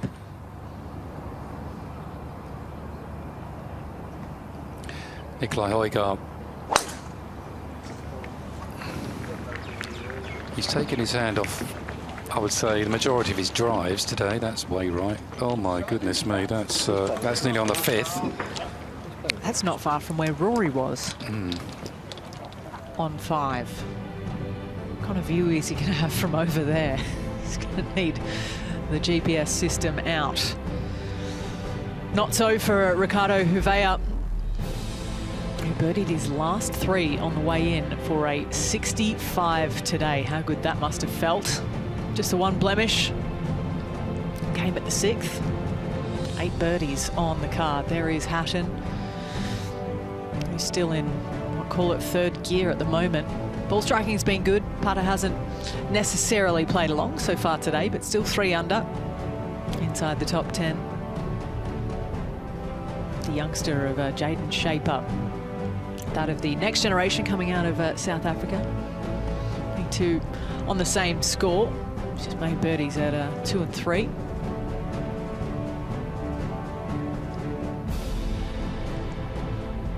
And there we see how 1 under fares. Puts you in a share of 27th at the moment, alongside McIlroy and Fleetwood.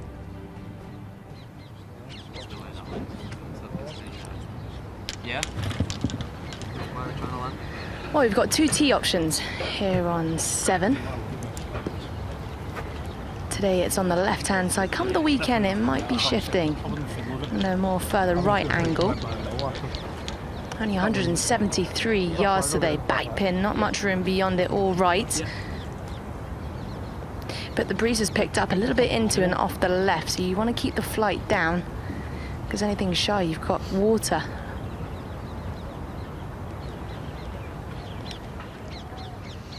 $50K and a fleet of motorcycles up for grabs for a hole-in-one here. Get 5 of them. Enough for the family then, Alison. That's it. Zip around on those. Now Fleetwood. Well, they weren't settled, were they, over that shot, Tommy? But has got away with it. It's missed the thick stuff.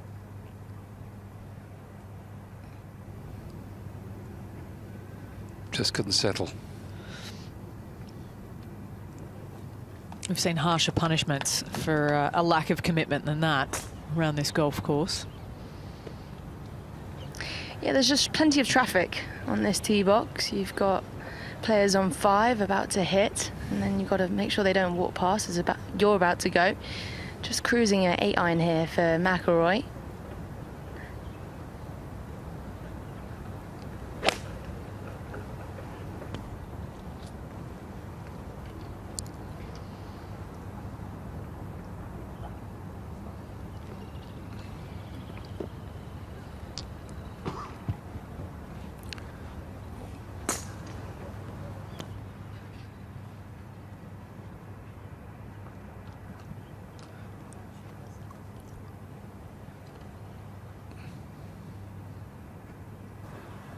Well, it's funny because this flag's not moving at all, but there's definitely a bit of breeze here. You've got the water to go over. It's rippling harder than before.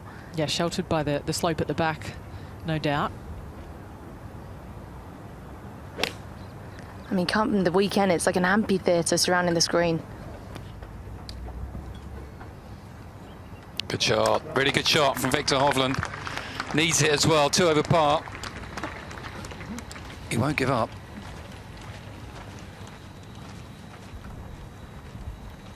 Back to Waring on 6. This one's right down there. Lush. Oof. Verdant. That's all you can do. Heavy. Yeah. A bit more straightforward, at least, the view that he had than what Nicolai Højgaard's got in front of him back there. It's going to be Hatton first. A chance for Hatton. He could cut this one in a little bit, aim up the left, just try and use the green, cut it into the pin. You just never know with Tyrrell's reaction as to what you got here. What about that? Best we've seen by far here. Superb. You could bottle that and sell it for a lot of money down the 6th.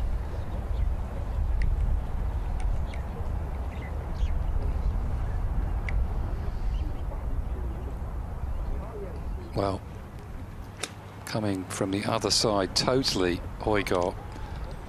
He seemed to have got quite a bit of that. Oh, wow. Brilliant. I mean, that's not the easy shot he's got left, but even so, to get it there from where he was, incredible. He's been brilliant from out of position today. He's had some practice. But the talent he showed us, incredible.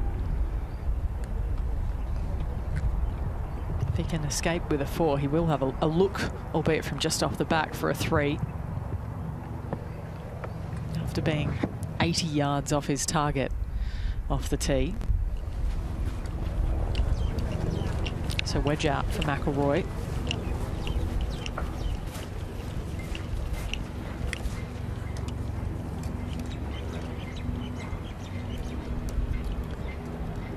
Yeah, great part of the golf course. There's 7th green, 13th just the other side, the par 5, and then the 8th tee on the right-hand side. The iconic tee shot of 8. We'll come to that in a bit, but some work to do for McIlroy and Fleetwood.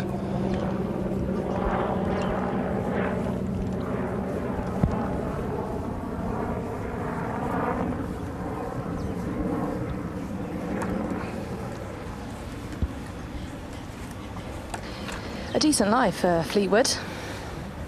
Just outside that fringe and that first cut. Ball sat down ever so slightly, but good enough where he can just back foot this one and just jab it a bit and get it chasing. I imagine he's probably eyeing about 4 yards onto the green, then just trickle it up like a putt from there. Yeah, looking a little out to the right of it. He's been good from around the greens today. He missed one up and down. Fleetwood, if we put the curse on him. A little longer than he'd like for the par coming next. To Diesel, just a tad through the ball.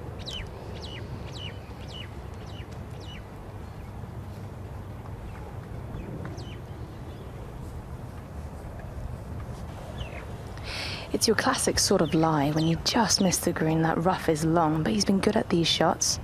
You can tell he's been practicing them, opening up that club face. Just maintain the speed in the head.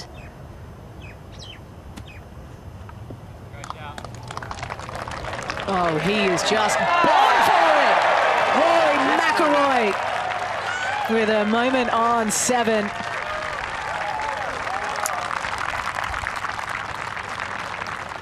Doesn't get any better than that.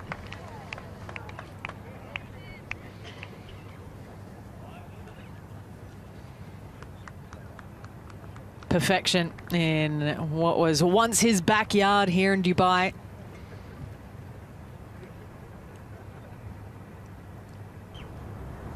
And another highlight to a career that has many, with the 4 Dalla trophies on the mantelpiece, courtesy of shots like those.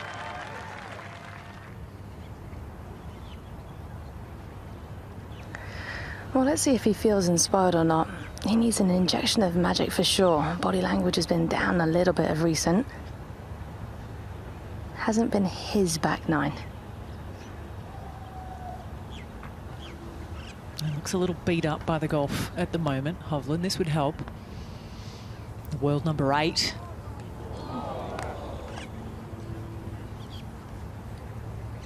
All seemed so easy for the first hour of the day. 3 birdies in the first 4. That's vanished now. Still just a par. He's working hard for it. Same 2 for par here. Paul Waring back at 6. Be able to generate a little spin, so I can throw it back there.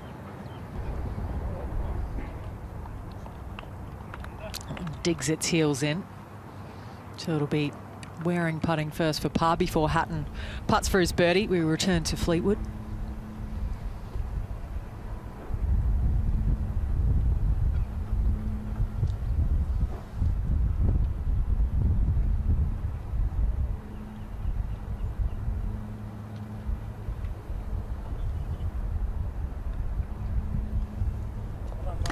Rock solid from Tommy.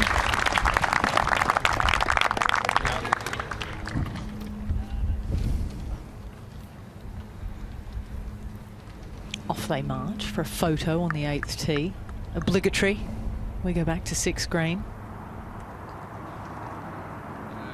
Tricky one, that, for Højgaard. Just, yeah, he had a trouble on the previous hole. It's not easy around the greens. I think maybe I'd like to see that sort of fairway metal shot around the greens here, because it just takes out that duff element.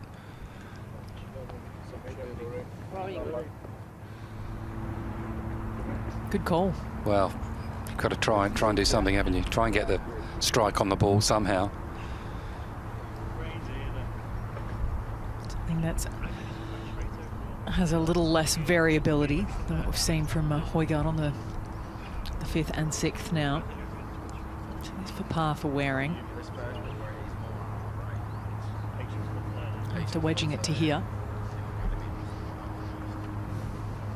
Been a nice duo here, and his very good friend Alex Evans on the bag. Going into Abu Dhabi, they've been playing the weekend before and the lead up to it, and they said, why don't we try and make 50% birdies? In the end, he shot 11 under one day and made more than 50% birdies at Yaz Links. Every now and then a mentality like that clicks for you.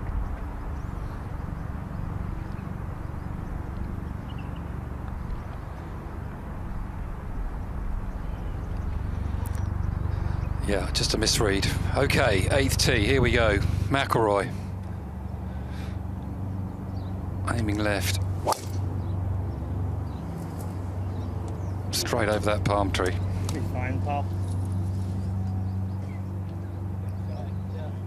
Pure. You see how many phones were out? Quite a few. Yes. It's a long way up that hill.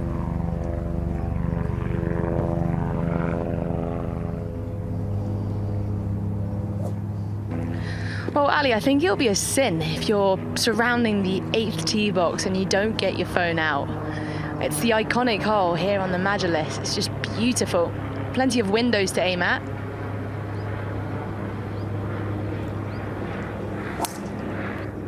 One of those phones going off.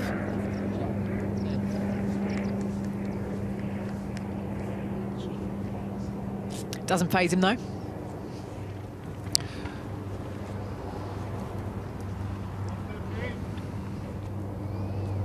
Just look at the angle that this fairway sits on. See plenty short right, not quite getting to the fairway. The pull will send you long left, sometimes through to the desert that way. Now Hovland. Whenever he's set up for a fade, I mean, he's missed it to the right. Has he found something? Yeah, I agree, Incy. I don't think he's sitting far enough left. He's hit that shot so many times now, and that's, wow, that looks like it's in the bush. I didn't see it come out. If he wants to go back to hitting fade, he's got to aim left. I don't see how you can aim right. I know he used to come over it a little bit. He'll find it. No worries about that. But will it be at the range at the end of the day? Yeah. Back at 6. Stay at level par, Højgaard. Some 4. He's almost been better from out of position than in it today.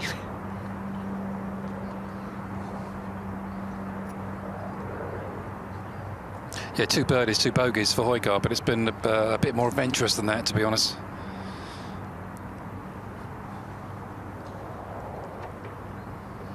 Still creep within 3 for Hatton.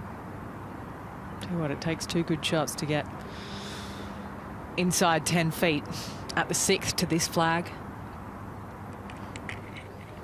Keeps giving himself chances.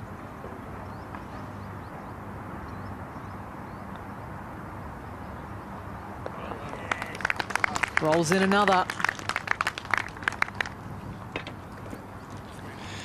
Yeah, he's making it look easy today, really.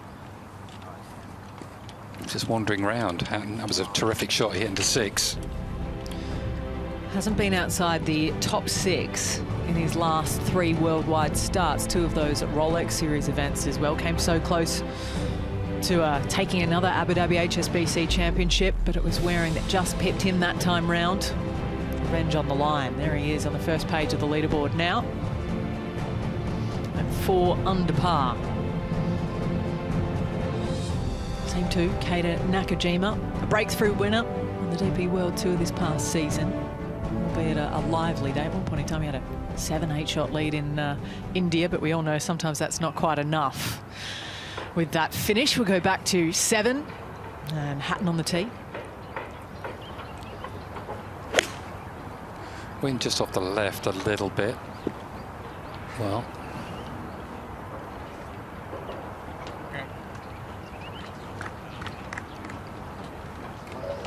When your bad still finds the putting surface. Now you're hitting it well.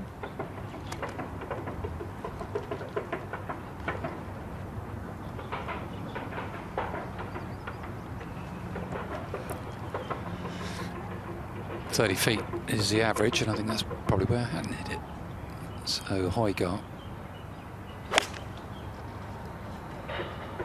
Leaning.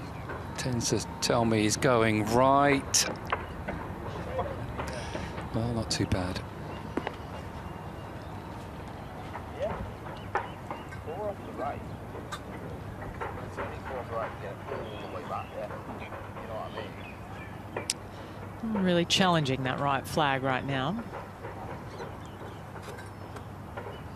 I think both players were a bit wary about they're probably in between clubs, didn't want to hit the 7 because it brings in the back bunker. And amassed knowledge around this place will tell you that sometimes you don't see the wind from the flag. You've got to trust it's there.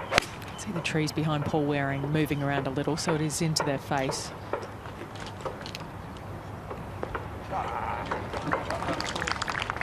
Right at it. Good shot from Waring.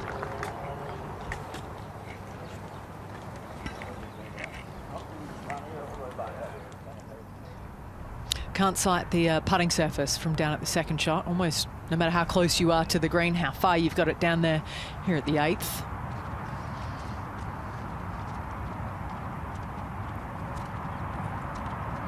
Well, that wind is definitely stiffening up. It plays long, 164 to the flag, but it's uphill into that breeze too, so you can at least add on about 13 yards or so.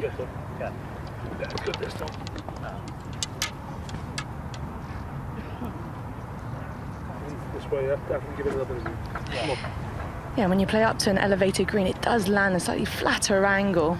I'd imagine because of this breeze, Fleetwood probably going to try and keep this down a bit. Just aiming at the TV tower beyond that green, draw it back in. It should suit his eye.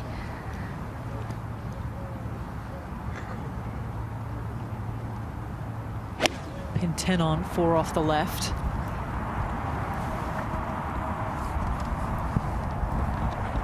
Oh, he's right at it. Just a touch short for Tommy. Bit of a false front there. Hovland was in the heart of the bush there, so just taking a penalty drop, making it unplayable. So 150 to go.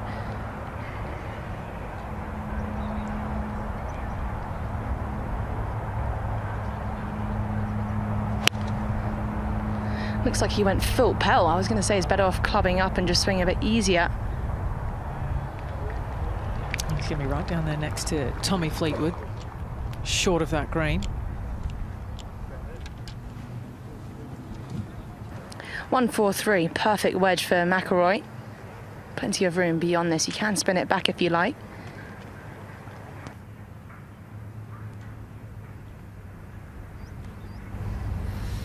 Yeah, it's just playing a bit further up the hill, isn't it? At the moment, he's trying to pull it round to the flag. He knew he left it out there. Pin high for Rory.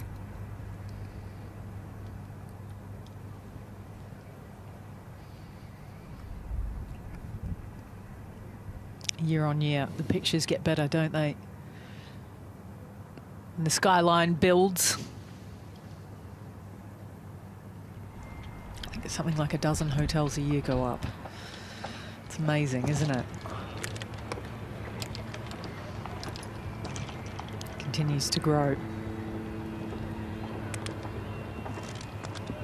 Flag's moving around right now.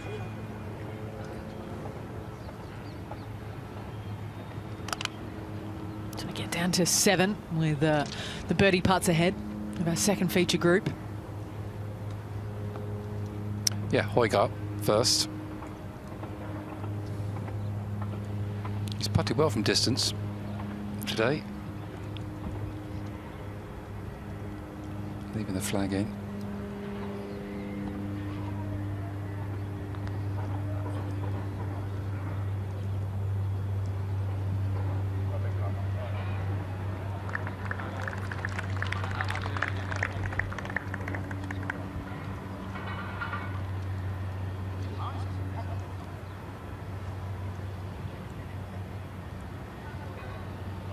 It's a good point you make. Good from long range. Hasn't given himself a myriad of short range makeable chances. Part of that feeds back to the fact he's only hit 3 fairways all day. He's done well, hasn't he? Really, to be level par, only hitting 3 fairways. I wouldn't put it past Hatton to knock this one in. He's not really holed much today, and just hold a good putt on the last. Just be like him to roll this one in. 35 feet. He had it as well.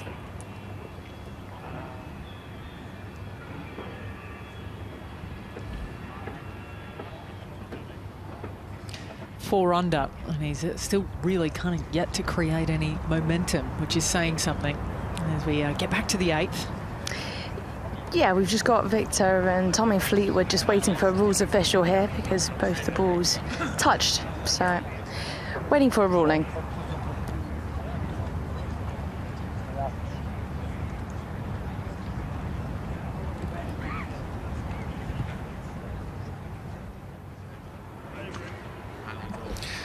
So back to the 7th, par 3, Paul Waring. Well, he knows it's slow here. He's just seen his partner, Tyrrell Hatton, just come up shy. So it's a little bit of a slope up the hill here on 7.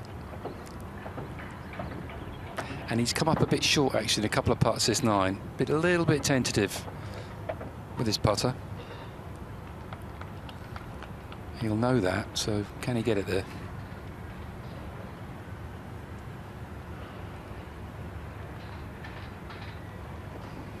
Early walk. No, he can't. It's a mental game, putting. It's much as a physical act. Those little voices in your head.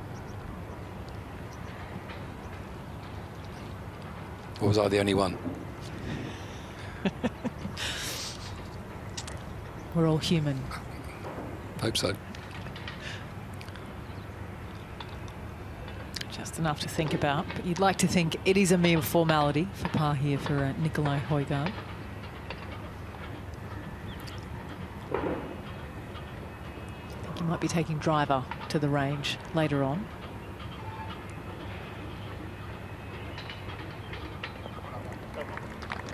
So it is a 3 for that trio. 2 difficult holes to finish this golf course when you play this way round, 8 and 9, especially 9. As you say, if you're not driving the ball well, they're not really what you want to finish with, these 2. But he's not played his way out of the tournament at level par.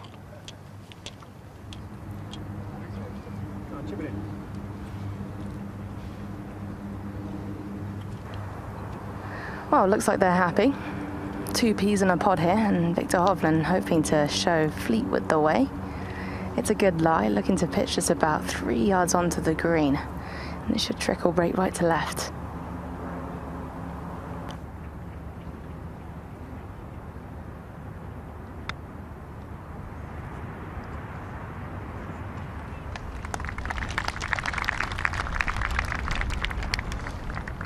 Not bad. But that was for par for Hovland. Surely it's the thing you can ask over a radio, like, can you move it or not?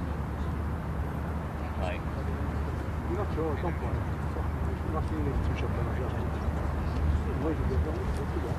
Just trying to figure out why Fleetwood looks a little bit unsure. I think he's expecting a rules official to come. So it looks like McIlroy is getting ready first. Lots of confusion here on 8. Was Tommy's ball moved by Hovland's ball, I think? Listening to him and finished chatting there. Yeah, so I'd imagine probably looking to get some confirmation in where his ball was exactly. Yeah, maybe get a better lie as well, isn't he? Maybe. I like your thinking. Oh, you know. Looks like McIlroy's going first, though.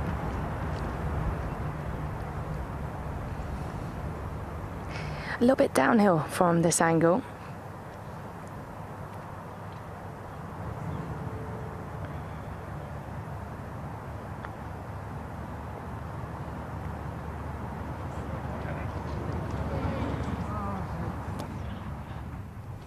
Not a putt to get too excited on that one for Rory. He knew that. It's easy to get away from your low side there on 8. So from everywhere on 8. Yeah, he's 2 under. That's decent today. Didn't have his A game earlier on. Bogeyed 12 and 14. So to be 2 under after 17, I think he'd take that. He went back a few hours. Back on the tee. Tyrrell Hatton.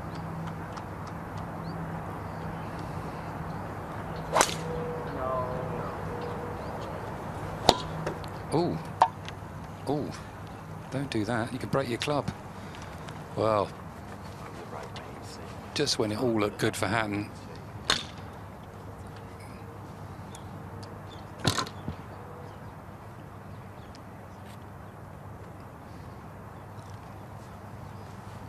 I don't know what.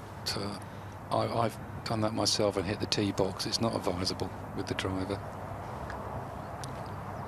Tee box 1, driver 0. Yeah, it's no Jamie good. 0. It's no good. Started right and stayed there.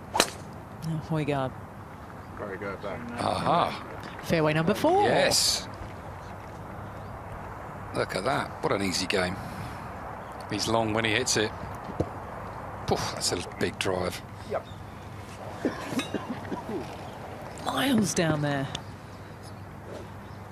Hatton might have sneaked into one of those bushes. He could be in trouble. Waring. Great tempo. Waring has.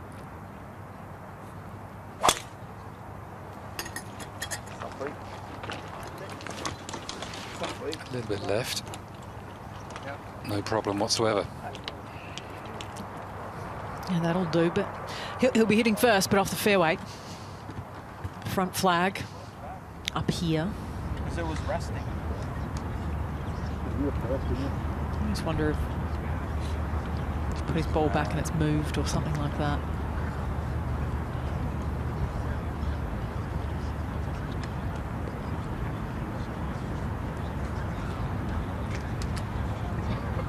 So I'm just waiting for some confirmation. Little guidance. Anywhere inside. Hello.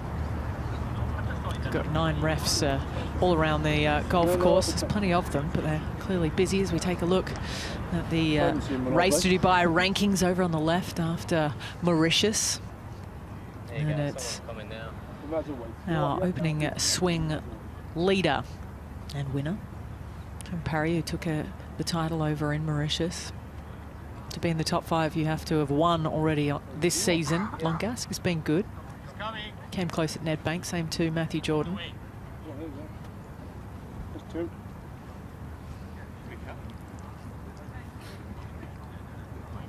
It's referee lunchtime, you see. That's the issue. You've got to eat. Well, it's not a good viewpoint from anywhere else on the course unless you're up there on the 8th where you can see everything. I haven't quite caught anyone's eye. They will have radioed out.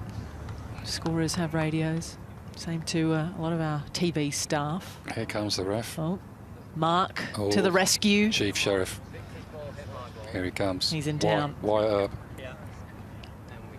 Here's Rory. There's his magic move. There's the magic move. That lag down. Drive with the hips. That's where the power comes from. Creates a lot of space for those arms to swing through. Very powerful arms, may I say.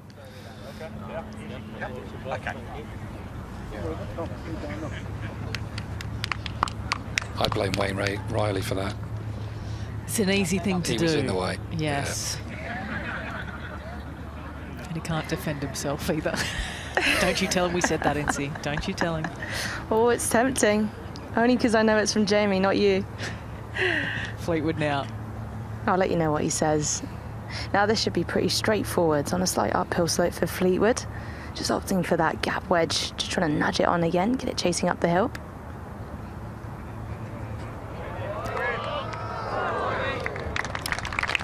Well, it was nearly worth waiting for Fleetwood. He fancied that.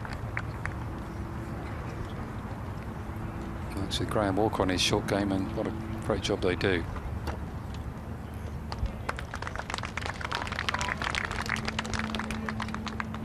That's an action to copy.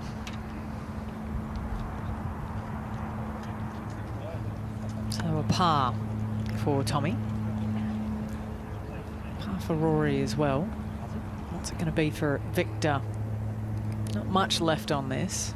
It's been one of those days. Yeah, he's had a shocker as he was 3 under par after 8 holes, and now he's got this to be 3 over par.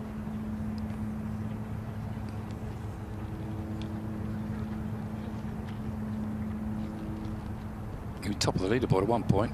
Joint, anyway. Hovland.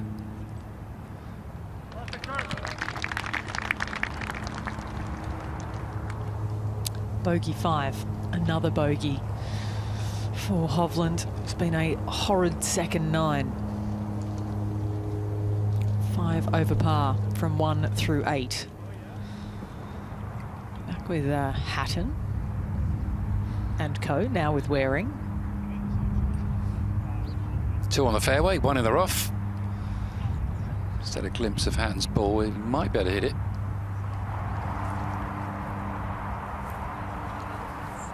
Waring's going to go first. Long way back. I don't think it's a disadvantage to be hitting a longer club in here, Alison. Flatter fly. The wind won't get it up the hill. Won't fizz up into the breeze off the upslope. Yeah, you get the wedges and 9 irons. You're hitting up. You just can't get the ball down. So not a bad thing here. 160. Probably playing about 175 up the hill for Paul. Got about 25, 30 feet short of it to use. Looks less than that, though, from back where they're standing. There you go. Good call. Good shot. They had it all sorted out. Oh, Hatton. This looks a bit risky. Yes. Forgive us if we keep the effects mics just a little think further away down. here. Mic's down. I think you get to the back of the ball. I think he can get to the back of the ball, and that's the first thing you look at. Is there a pathway into the back of the ball? And I think there is. Still risky.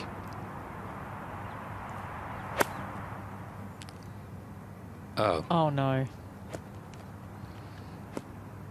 Go on, hit it harder. Put his back into that. He's back in the bush. Put his back out into that. Up ahead at 9, McIlroy, less than driver.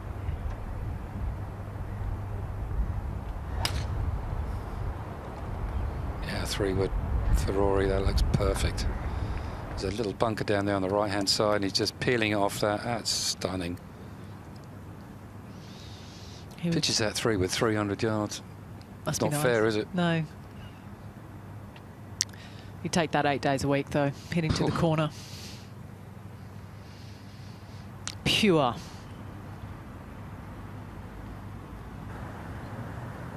Doesn't really suit a draw of the golf ball here with the tee box on 9.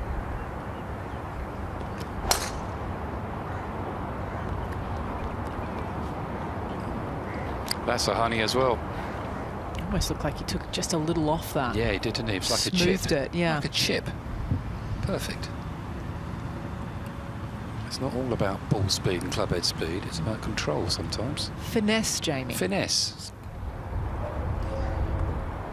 Now Hovland. Got to watch out with this driver in hand. You've got bunker right, but if you land on that downhill slope, it can kick into the water. He's missed a few left, leaked a few right, not playing his best. When they've started right, though, they've stayed out there. 4 fairways. Can't play this course. 4 fairways. You've got to be very lucky. He knows it. Just in that second cut with one coming next. Right on the corner. I'd like to open him up off the tee, but what do I know? He looks like he's going to hit it right. It just looks like he's aiming there a bit. Now then. Hatton in the bush. He's looking for a drop. Ball in hand. Oof. So 1, 2, dropping 3, playing 4. I still can't get used to this drop business off the knee. So he's looking for a bit of hard pan. That's fine. So the ball doesn't plug.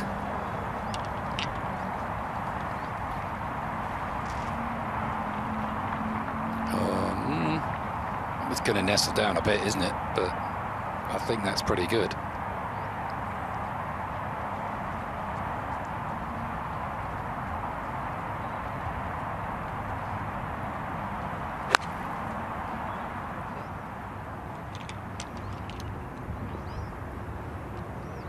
Well, that was not a bad shot actually from there, but he's brewing.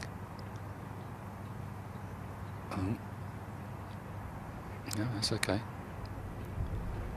He liked that tee. Just wanted to get the tee out. Yeah. It was a good tee.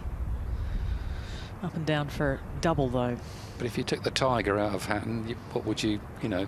That's who he is. It's just, I can relate to that. You need a bit of passion for the game. Perhaps it goes over the top. Boils over. He does a bit, yes. Every now and then. But you're right, though. As much as sometimes we might question whether it works against him, you know, the few moments that we do see in the heat of battle, it also fuels him. You are. 99% of the other time. You can't imagine Paul Waring doing that. No. It's just not in his nature. But we're all different. Don't fight the beast between the ears. Must take a lot of energy to try and do that.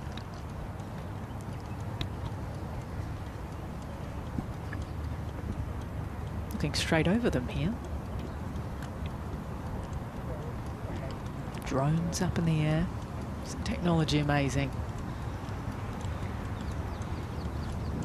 Two good tee shots, Fleetwood and McIlroy. Pin 33 on 5 from the right.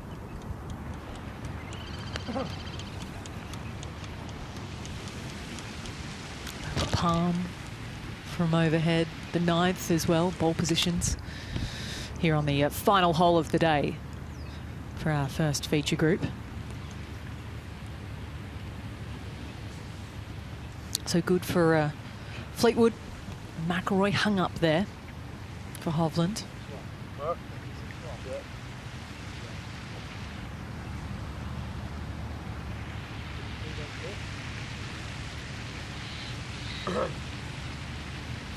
.192 yards for Fleetwood. Looks like he'll be up first. Bit of a cross breeze off the right.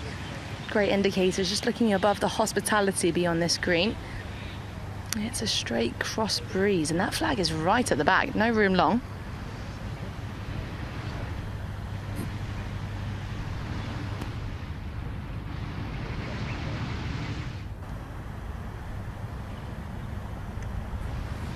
Have you enjoyed your little stroll around the links today, Yancy, watching these great players? Of course. I mean, we've got some of the world's best right in front of us. And yeah, it's always an honour being out here, walking the fairways. And, you know, the players haven't played their greatest games, but still, it just shows. You know, Viktor, for example, he probably feels as though it's the end of the day, but it's still been all right. He's holding on.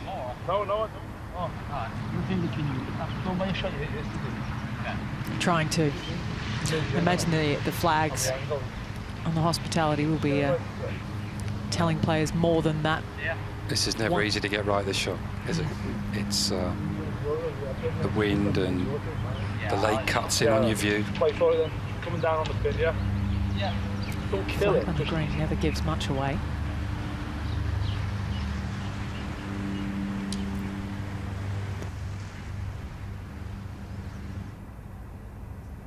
I think 7 iron for Tommy.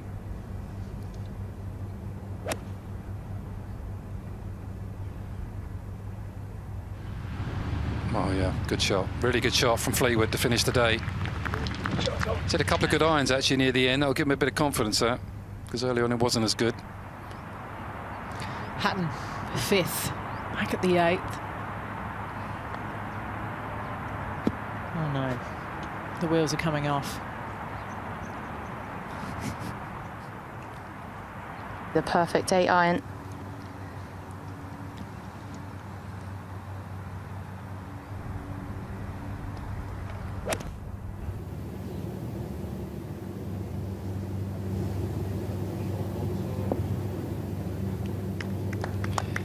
Can't risk. You just cannot go long on this hole. Such a tough hole 9. I think Rory knew that. He had a bit of a press with that club there. Back at the 8th. To here in 2, Højgaard. Nice for birdie off his right. So easy to get the pace wrong. Up on that green. 176 yards. Just switched clubs there. A little bit in between a 9 and an 8 iron, I think. An 8 could go a long ball above his feet, perhaps just looking to lean on a 9.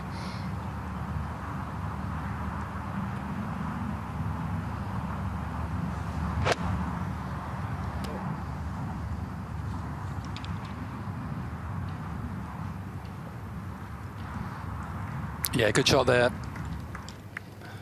from Viktor Hovland. Difficult spot. Been a tough day. Waring from the other side for his birdie. This will leak to his right.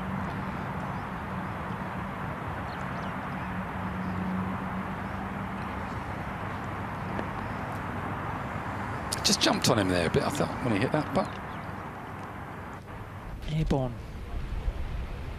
Take a look at the leaderboard over on the right. 4 straight birdies to finish out the day of David Micheluzzi to join Hovland on top at 7 under par. That's some finish from the young Australian.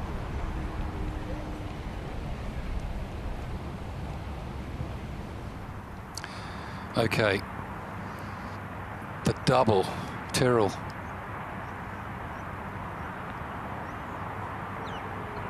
Well done. You won't feel like it's well done, but it's only mistake of the day. Yeah, one blemish costs him 2.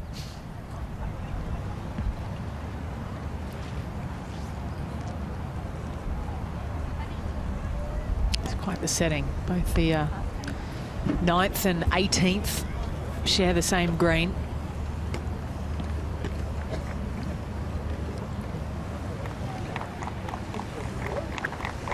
Later on today, the sun will get low right behind the view that we see in our picture now.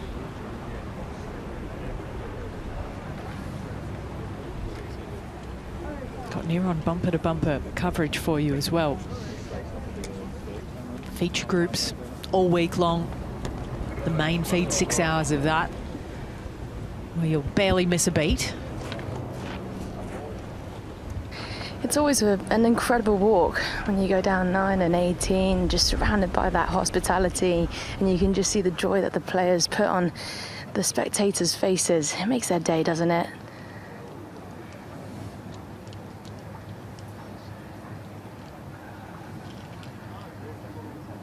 Watching some of the world's best just hitting some incredible shots. Now this would be a crowd pleaser for sure, an outside chance to say the least. A good week, no expense spared, that's for sure. Relatively straight to start off with. It's just the final 4 or 5 feet or so. It will break from his left. Nice view from up there.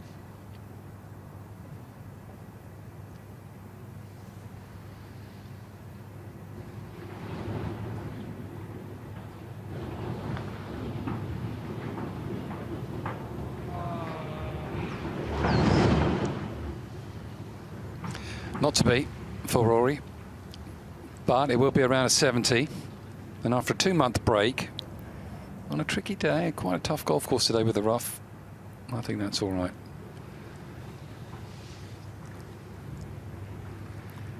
By his standards, you'd expect a 68 maybe, minimum, but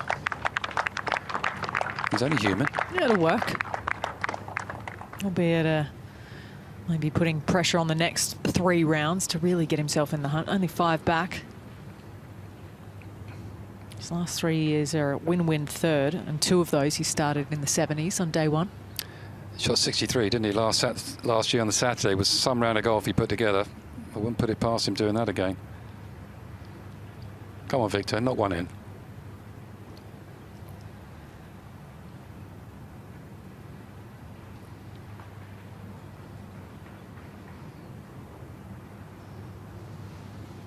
Been that sort of, well, I can't say day because the start of it, first hour, was scintillating, but everything after that started to unravel.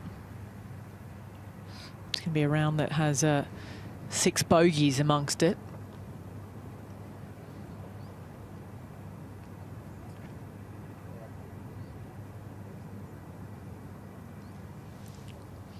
But he knew that coming into this week. He said the game has band-aids on it at the moment. trying to find a feel that will work for the rest of the 2025 season.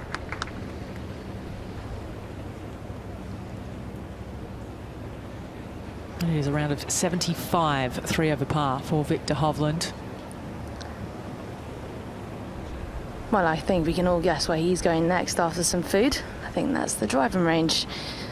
And speaking of rusty, Tommy Fleetwood said that's how he felt, but under pressure, he managed to execute last week, so gain a little bit of confidence, but he's really got some nice feel on the greens so far today. Just one more putt, please.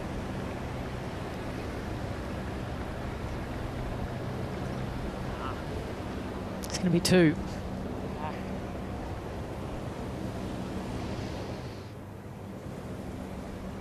Started with a little bit of a stumble. If he could have pressed Control Alt Delete on his opening hole, would have been a round of 3 under par. But alas, hindsight's 2020. It all feeds back to just one error and drive, really.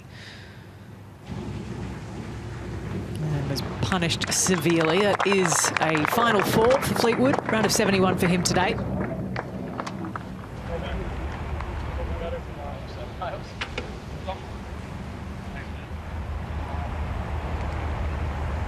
So in the red, a little work to do. McIlroy just outside the top 15 with his round of 2 under par. Yeah, I think he'll realise that maybe he's left a couple out there, but also, you know what, 5 behind, not a problem. He has plenty in the tank, especially around this golf course. Well, and the wind picking up as well, the score in this afternoon is it's unlikely to be better than this morning's score, so I'll have a feel about how the golf course is playing. I feel for this man, Hovland. He's desperately trying to find his game. Tried to move into playing with a draw, and that didn't work, and now he's trying to go back to what he had, which is a good decision, but finding it is not so easy. I've seen that so many times through the history of golf, with great players, good players. Almost looked unbeatable, didn't he, a few years ago, Hovland? Yeah, the 2023 FedEx Cup champion, Hovland. And he says he's just trying to stick to the process. Rory says he's just trying to have a bit more fun with his golf. That's why he went down to New Zealand. The lads trip. Yeah, he went to a football game in Borussia Dortmund, didn't he, in Germany as well, which had the yellow wall. He said he always wanted to go there. Yeah. So, good for him. You've got to enjoy yourself. Works hard, enjoy yourself. He loves his rugby as well. Big Ulster fan, Ireland rugby fan.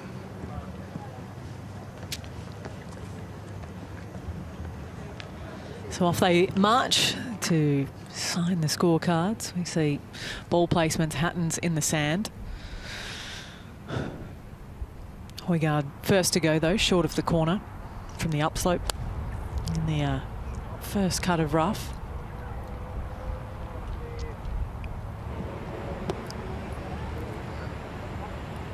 The 6th is the hardest hole. This is the 3rd hardest, and the 8th is the 4th hardest. So the finish on this 9, those stats just tell you that once you get to that 6th tee, you're thinking, you know, I've got to play some golf now. So all these players will finish on the other 9, which is far better. You've got a much freer hit at it. That's a clean lie out the bunker here for Hatton. But he'll be boiling a bit here.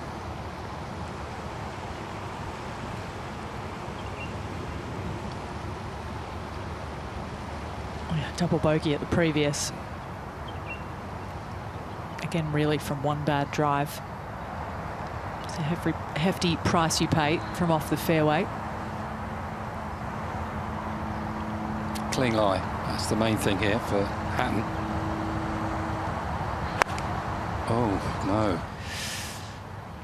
This could be in all sorts of trouble. I don't believe this. Honestly, I don't believe it.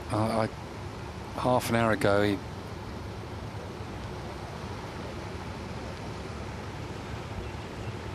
I was calling him a winner half an hour ago. He was feeling like a winner half an hour ago. Golf. My gosh. Scenes here at the 9th. Waring. Can he finish off his day? Drawing nicely onto it. So we thought.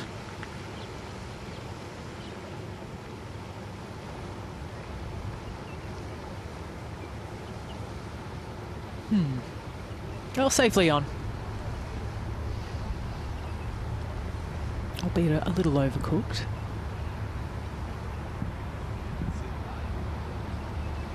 I'm sure Hatton would be very happy to trade. He's going to have his, what, 4th coming next. 60 yards out. Yeah, that was a strange shot out the bunker there, because normally these guys are so good out the fairway bunkers. It doesn't really matter. The lie looked pretty good. And what we can see on TV for Tyrrell there, it would have only had an 8 iron or so. Lip didn't look too much of a problem, but obviously it was. And, well, now he's tumbled into the water and, well, he's got up and down for a 5.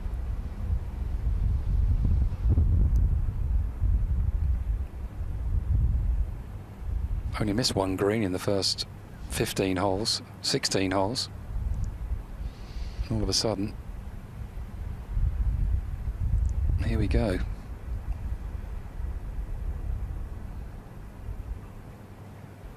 Still, with his wedge game, you'd back him more often than not. Yeah, well, yeah, you would, but bear in mind, you're going to be maybe not in the right mental space to get up and down here. He's done this so many times before, though. But if he wasn't to get up and down here and shoot level par, he will be just... What happened there?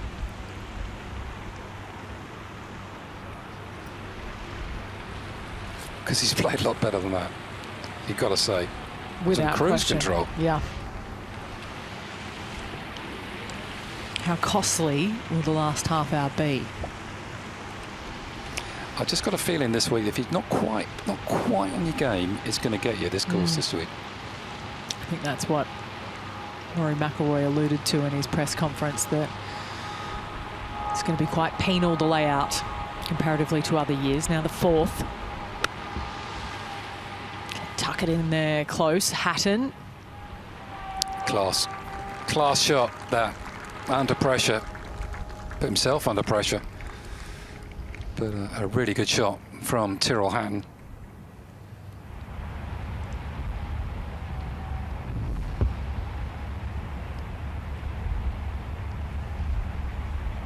Pretty wild set of golf holes down the 8th and 9th for Hatton fans.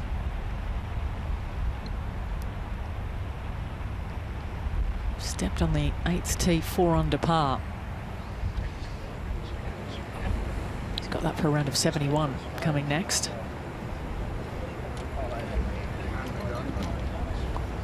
Højgaard, we can see the top of it. He's short-sided himself a lot, hasn't he, today? Yes. Sort of got away with it, I've got to say. Hold some putts to make the pars. But here's another one. He's got no green, it's all getting away from him. Can he make it another great escape? Probably. He's got that little section of fringe to use and wants to kill it a little bit.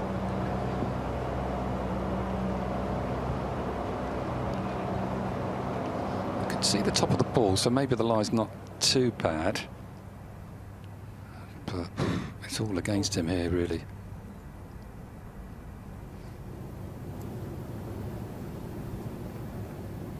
It's a real lucky dip at the lie back there. So many people walk through that little strip of rough. Very good, very good. Fair play. Just carried it onto the green. Got to bend the knees, haven't you, to get it close? See the little knee bend there, trying to get that club underneath. Body language too.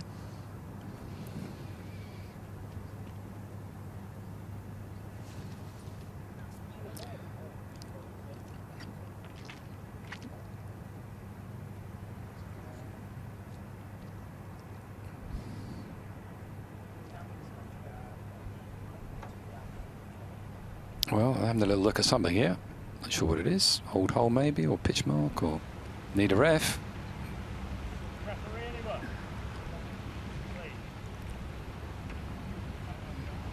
Is the hole damaged?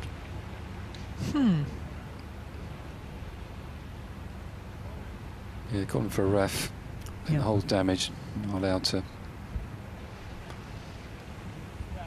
do anything to the hole. Just what Tyrrell wants, more time to think. Just what you want, isn't it? Yes. Last hole. Just what you want. When your blood's boiling. Get me out of here. Just a few more moments. Refs, in theory, shouldn't be far away.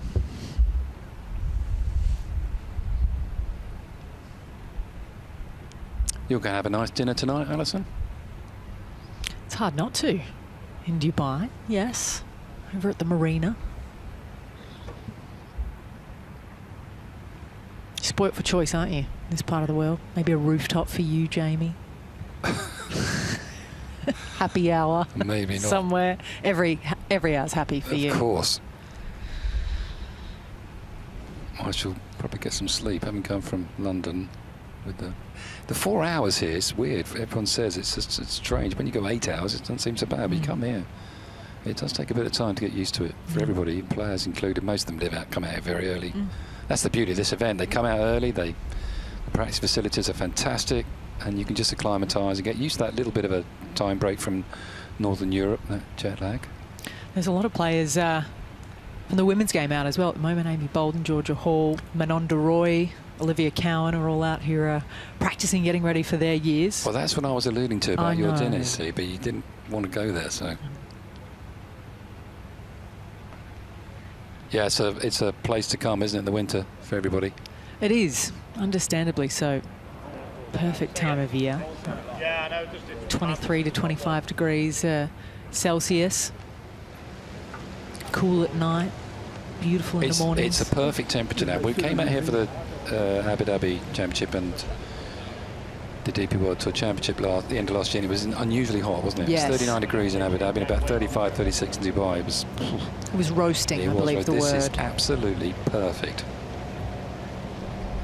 Right, where's the ref? So back at lunch. So that's where I want to be. There must be something in the hole. I'm guessing the hole's damaged in some way, or I don't know. Well, no one's going. No one's going, so there's something going on, isn't there? Yep.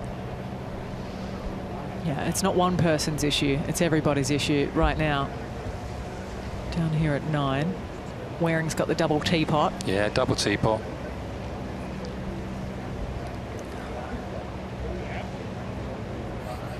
So he's got a little longer to wait for his birdie putt. It'll be for around in the 60s though. Should it go in? What has been a day lacking a little momentum, aside from, ironically, the start of Viktor Hovland. He had the most out of the gates. Yeah, but he didn't look comfortable, did he? I'd have to say. No. This is the thing in golf. There's so many rules, and you're frightened as a player to break one of those rules because the penalties are quite high. So you always err on the side of caution because of previous misdemeanors, idiots like me who get disqualified. So the players are ultra cautious, and I understand that. Yeah, well, if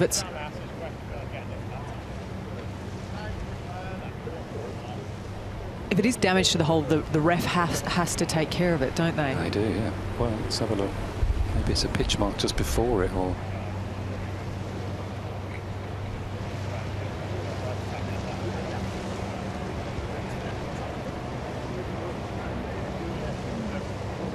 or whatever it is, he's tapped it down.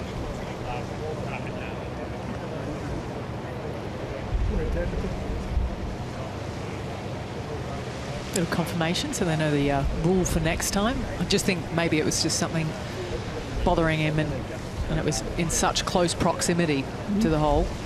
Didn't want to be seen to be repairing it, perhaps. Who knows?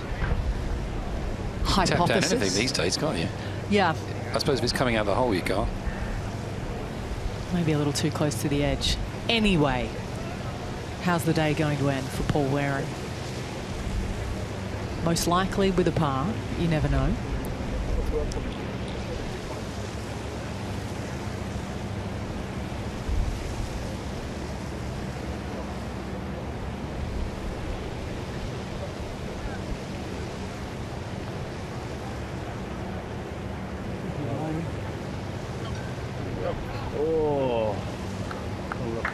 Good putt from Waring. Be around a 70 for him.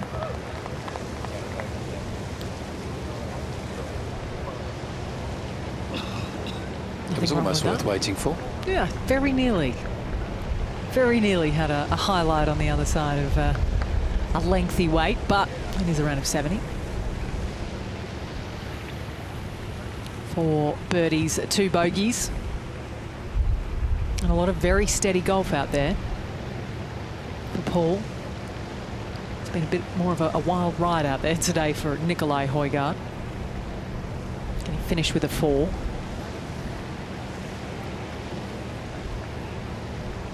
Yeah, good chip shot. Deserves to make par after that shot. Pretty straight. Yeah, right in. Well done, Nicolai. Battling round a 72. Level par from the desert for much of the day for the Dane.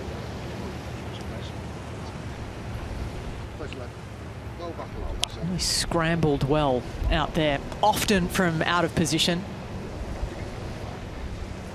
Like we said, just the 4 fairways hit for Nicolai today. This for bogey to drop just the 1. Down 9 after dropping 2 at the 8th.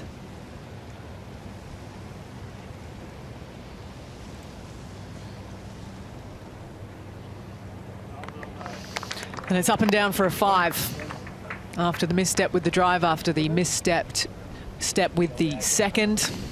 Somehow a round of 71. It looks so much better than that, aside from the last 45 minutes for Tyrrell Hatton, who will be fuming when he had it in cruise control through 16 holes to date.